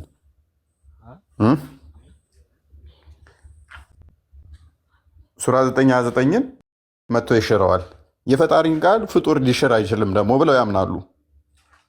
የፈጣሪን ቃል ፍጡር ማይሽር ከሆነ ኢሳ መጥቶ ቁርአንን የሚሽር ከሆነ ቁርአን የፈጣሪ ቃል ነው ካሉ ኢሳ ከሆነ መጥቶ የሚሽረው ስለዚህ ኢሳ በተቃራኒው ምን ይሆናል ማለት ነው? በተዘዋዋሪ ፍጡር አይደለም ማለት ነው። የመጨረሻ ነቢ መደምደሚያ እኔ ነኝ ብሏል መሐመድ። ኢሳ ገና ይመጣል ካሉ በሚመጣበት ሰዓት ላይ ደግሞ የነበሩ ሰዎች የሚያስተዳድራቸው የመጨረሻ ነብያቸው ለነሱ ማን ይሆናል ማለት ነው? ኢሳ ይሆናል። አይ እኔ ነኝ የመጨረሻው ነብይ ካለ ደግሞ ኢሳ ነብይ አይሆንም፣ ነገር ግን ምን ይሆናል? አምላካቸው ይሆናል ማለት ነው። ደግሞም ነው እና ይሄንና ከድንግል ለምን ተወለደ መልስ የለውም። መሲህ ለምን ተባለ በእስልምና ትርጉም የለውም። እናቱና እሱ ለምን የተመረጡ ሆኑ መልስ የላቸውም ሙስሊሞች። ለምንድነው ሴጣን የሰውን ዘር ሁሉ ይነካል ብለው ሲያምኑ ሴጣን ልብ በሉ ያልነካቸው ብቸኛ ሁለት ፍጥረቶች አሉ እስልምናው ማናማ ኢሳና መሲህ አይምን መሲህ ማርያምና ኢሳ እናቱና ልጁ ሴጣን ሁለቱም ብቻ ነው ያልነካው። ያ ሙሐመድ ሴጣን እንዳለበት ታውቃላችሁ። ሴጣን መኖር ብቻ አይደለም ብዙ ነው ታምራቶችን ማለት ሲጫወትበት ነበረ። ከሚስቶቹ ሳይገናኝ የተገናኘ እየመሰለው ብቻውን የወሲብ እንትን እንዲል ራሱን ለማጥፋት ልክ በዋሪ 1982 ላይ እንደሚናገረው ተራራ ላይ ወስደው ነበረ። እንደ ግመል ያንኮራፋ ነበረ። እንደ ትኩስ ጥጃ እንደተወለደ እንዲፈራፈር ያደርገው ነበረ። ሌሊት ወደ ልክ ሙስሊም 450 እንደሚናገረው አጋንንቶች ይዘውት ወደ ዋሻ ይሄዱ ነበረ። ብቻ ብዙ አጋንንቶች ይጫወቱበት ነበር መሐመድ። ኢሳ ላይ ግን አጋንንት ስልጣን የለውም። ለምን? ያ ምክንያቱም አምላክ እንደሆነ ገብቷቸዋል። አትሊስት ማለት ነው ቃሉ መንፈሱ መሆኑን ቁርአኑ ስለሚያስቀምጠው ማለት ነው። ይህንን ከፍጥረት ሁሉ በላይ ያለውን አካል መጥቶ የሚደመስሰው ኢሳ ይሆናል እንደ እስልምናውም ማለት ነው። ይሄ የሚመጣው አካል ደግሞ የአላህ ተቃራኒ ወይም ደግሞ የአላህ ተቃዋሚ ሆኖ ሳይሆን የሚመጣው የኢሳ ተቃዋሚ ነው ሆኖ የሚመጣው የኢሳ ተቃዋሚ ሆኖ የሚመጣው ምን ብሎ ነው የሚመጣው? እኔ አምላካችሁ ነኝ፣ እኔ ነኝ የፈጠርኳችሁ፣ እኔን ተገዙ፣ እኔ መሪያችሁ ነኝ ይላል። ስለዚህ የኢሳ ተቃራኒ ነው ከተባለ እውነተኛው መሪ ማን ይሆናል? ኢሳ። እውነተኛው ፈጣሪ ማን ይሆናል? ኢሳ ይሆናል ማለት ነው። ይሄንኛው የእሱ ተቃራኒ ስለሆነ ይሄኛው ውሸተኛ ሲሆን ይሄኛው እውነተኛ ነው ስለሚለው ማለት ነው። ይሄንን ተመልክተናል። ሌላኛው ምንድን ነው? ነቢያቸው በጊዜው ስለ ደጃል ሲናገር ግራ የተጋባ ንግግሮች ሲናገር ነበረ። ቀኝ አይን የለውም አላቸው። በሌላ ጊዜ ደግሞ በሌላ ሐዲስ ላይ ግራ አይን የለውም አላቸው። ይህንን የተናገረው ከአላህ መለያ ብሎ ነው መስፈርትን ያስቀመጠው። ነገር ግን ምን ሆነ? ከዛ በኋላ ሁለት ግጭት ይመጣል ማለት ነው። በቀላሉ እንዲህ ማለት ይቻል ነበር፣ ሁለት አይን የለውም ማለት ይቻል ነበር። ኖ ሁለት አይን የለውም ከሆነ ደግሞ ምን ይሆናል? አላህ አንድ አይን አይደለም ብሎ አልነበረም መነገር የነበረበት ማለት ነው። ምክንያቱም ደጃል ሁለት አይን አንድ አይን አይደለም ብሎ የተነገረው ለምንድን ነው? እሱ ደጃል አንድ አይን ስለሆነ ነው። አንድ አይን ነው። አላህ ግን እንደዛ አይደለም። አንድ አይኑ የደጃል ጠፍቷል ለማለት ነበረ ይህንን የተናገረው ማለት ነው፣ ንጽጽሩ የተገባው። ስለዚህ ግጭት ይሆናል አዲሱ። ፕላስ ደግሞ ስለ ደጃል የመጨረሻ ቀን ምልክት ነው ተብሎ የተነገረው ኢሳ ይገለዋል የተባለው ከአዳም ፍጥረት ጀምሮ እስካሁን ድረስ በእንደዚህ አይነት አሰቃቂ እንትኖችን የሚከውን የለም ተብሎ የተነገረለት አካል በቁርአን ውስጥ ሽታውም የለ። አንድ ቦታ አልተጠቀሰም ስሙ። አንድ ቦታ ሱሌማንን ያነጋገረች ጉንዳን ተብሎ ሲነገር ጂኒዎች ስማቸው ሲጠቀስ ከቤቴ ውጡልኝ ብሎ ሲናገር በቁርአን ውስጥ ይህንን የዓለምን ሕዝብ ያንቀጠቅጣል ተብሎ የተነገረለት ደጃል ግን ምንም በቁርአን ውስጥ የተብራራ ነገር የለም። ቁርአን በግልጽ እና የተብራራው ነኝ ቢልም ስለ ደጃል ምንም የነገረን የለም ማለት ነው። ስለዚህ ሙስሊሞች አሁን ስለ ደጃል የሚያውቁት ምንድን ነው? እሱ ሙሐመድ ከሞተ ከ300 ዓመት በኋላ ልብ በሉ፣ ሙሐመድ ከሞተ ከ300 ዓመት በኋላ የተጻፈ መጽሐፍ ላይ ያገኙትን መረጃ ነው የሚያነቡት። ሚኒመሙ 250 ዓመት አካባቢ ነው። ቡሃሪ 250 ዓመት ምናምን አካባቢ ሙሐመድ ከሞተ የተጻፈ ነው። እንዴት ነው የጻፉት? ቡሃራ የሚባለው ሰውዬ እከሌ ነገረኝ እንዲህ እያለ ሐሚት የጻፈውን መሐመድ ለሚስራ፣ ሚስራ ለአይሻ፣ አይሻ ለኑህ፣ ኑህ ለሪፖርት ነገሩኝ ብዬ እኔ መጽሐፍ ማለት ነው። ከሪፖርትን የሰማሁት እላለሁ። ማነገረው ለሱ ስል ኑህ ነግራው ነው። ለኑህ ማን ነግሯት ነው? አይሻ ነግራት። ለአይሻስ ማን ነገራት? ሚስራ። ለሚስራስ ማን ነገራት? መሐመድ። በምን ያውቃል ሰውየው? ይንገሯቸው አይንገሩት? ሐሚት ማለት ነው። ትሄዱና እንደዚህ እኮ ሰማው ማነገረ እንከሌ ነገረኝ። ለሱ ማነግሮት ነው? እከሌ ነገረኝ ብሎ ነገረኝ። ይሄንን ነው መጽሐፍ አድርገው አሁን ሃይማኖት አድርገውት ይህንን እምነት ተቀበሉ የሚሉን። ቼን ኦፍ ናሬሽን ሲሉ ሰምታችኋል። ሰንሰለቱ ስናዱ ምናምን ሲሉ ቼን ኦፍ ናሬሽን ወይም ስናዱ ማለት ምን ማለት ነው? የዘጋቢዎቹ ሰንሰለት ማለት ነው። ከከሌ ከሌ ሰማ፣ ከከሌ ከሌ ነገረኝ፣ አሉባልታ ማለት ነው። አሉባልታ እንደ መጽሐፍ ነው። እና ይህን ይመስላል የዛሬ ቶፒካችን። ከሞላ ጎደል ረሃማ ሪፖርት እያደረገችብኝ ነው። ለምንድነው ሪፖርት የምታደርግብኝ?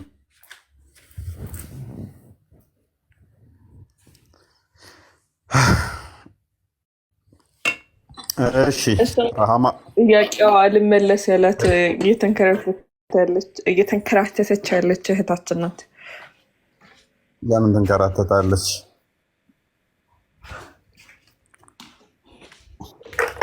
ብዙ ጥያቄ ፖስት አደረጋለች፣ የሚመልስላት የለም። ለሷ ልክኛ 2 ቀን ሙሉ ካለ መልስ እንደተቀመጥ ነው ማለት ነው። መለስል ክርስቶስን አግኝታውን የነሱ ጥያቄ ለእሷ ጥያቄ አይደለም። አሁን ክርስቶስን ለጥያቄዋ ሁሉ መልስ ይሆናታል። መልስ ነው ክርስቶስ ለጥያቄዎቻችን ሁሉ መልስ ነው። እና ሚስራ ኑህ ላቭ ሁላችሁም የምትሉት አለ።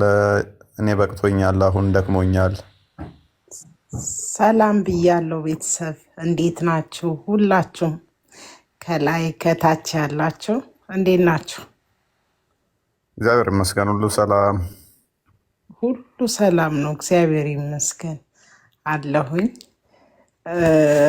ስለ ደጃል ነበር እንትን ያላችሁት። እኔም የሆነች ስራ ነበረችኝ ሳዳምጥ እንትን ስል በመሀል እንትን እያልኩ ነበር። ግን ደስ የሚል ትምህርት ነው። ስለ እውነት ከሆነ የተማርነው በጣም ቴንኪዩ። ምን ብላችሁ ነበር ያኔ የምትማሩት? ስለ ደጃል መስጊድ ላይ እንዴት ነበር የሚያስተምሯችሁ?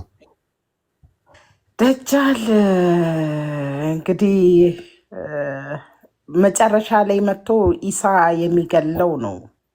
ደጃልን የአላህ ነኝ ብሎ ባለ አንድ አይኑ እንደዛ ነው እንግዲህ የተማርኩት።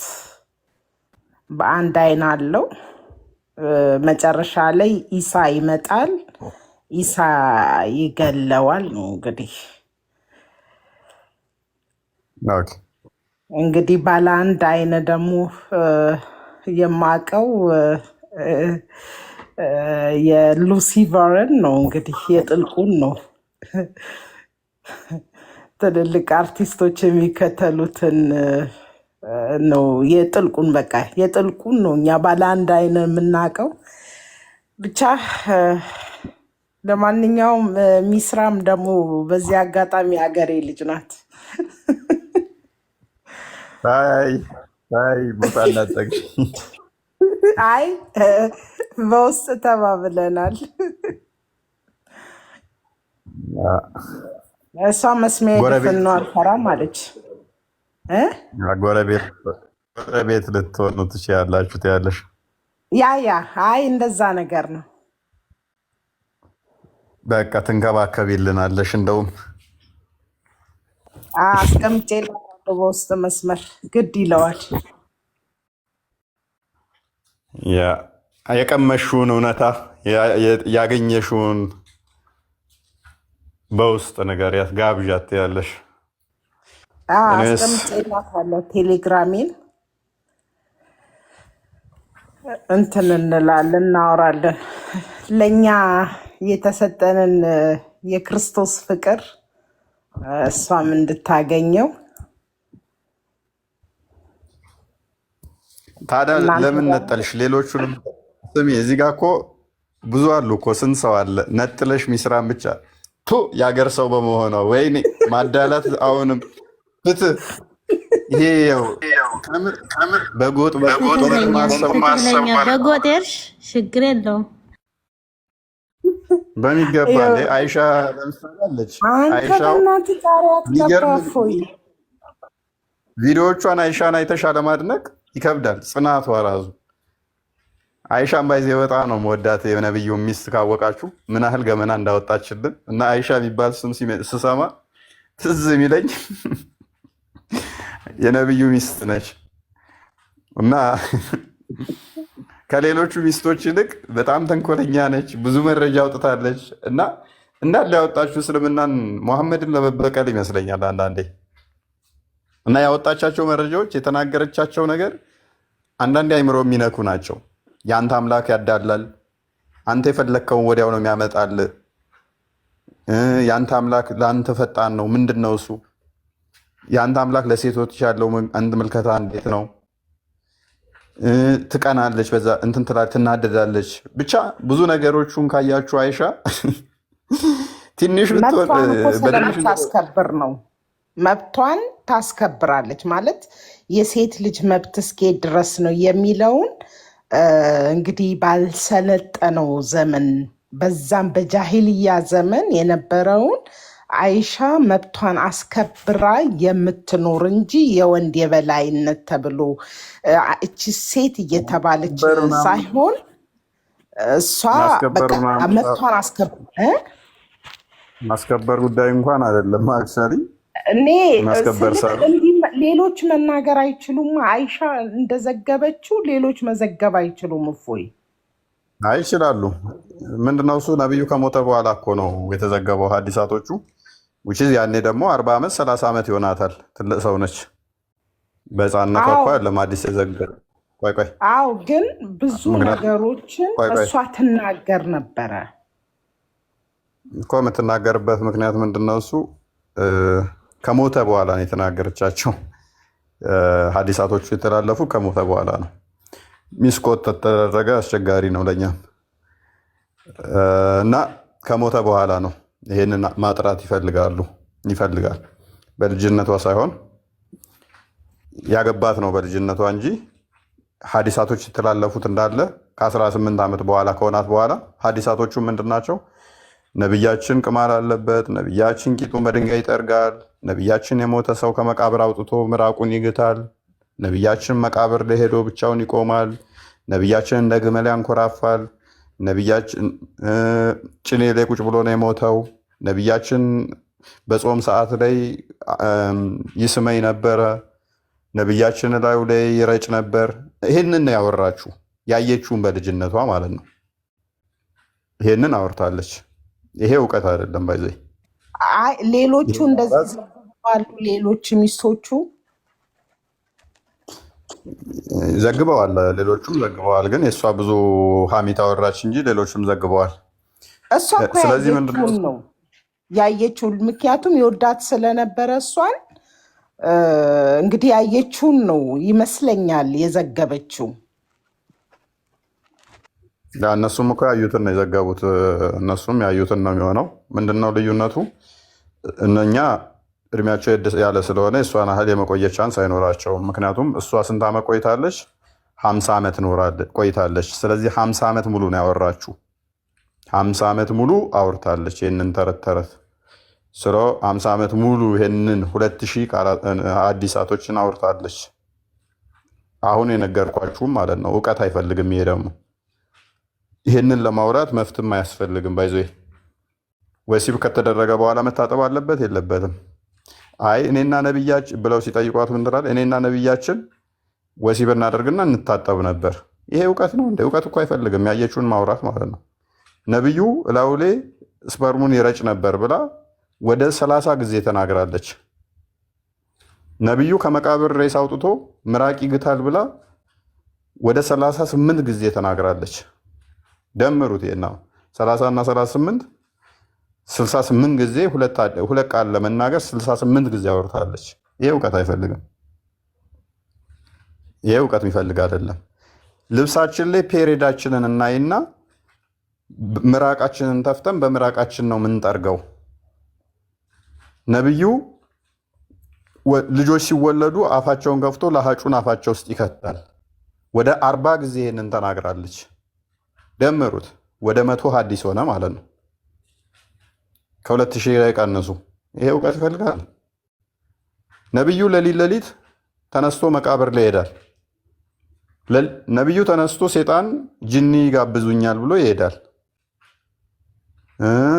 ነቢዩ ሌሊት እንደዚህ አድርጓል ብላ የተናገረቻቸው ሀዲሶች አሉ። ይሄንን ለማውራት እውቀት ሳይሆን የሚፈልገው ያየችው መናገር ነው። ያን ዕድሜዋ 30፣ 40፣ 20 ውስጥ ነበረ። ይሄ ምሁርነት አይፈልግም። ባይዞ ይህንን መረጃዎች ከፈለጋችሁ ሰርቼበታለሁኝ። የትኛው ሙስሊም ደፍሮ የነቢይ አይሻ እውቀት ምናምን ብሎ ባያወራ ደስ ይለኛል። 2000 ሀዲስ ዘግባለች ብለዋል።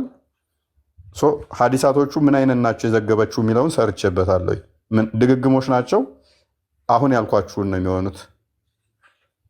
ቅድም እንደልኳችሁ ከመቃብር ሬሳ አውጥቶ ለሀጩን አፋቸው ውስጥ ይከታል ብሎ 38 ጊዜ ተናግሯል።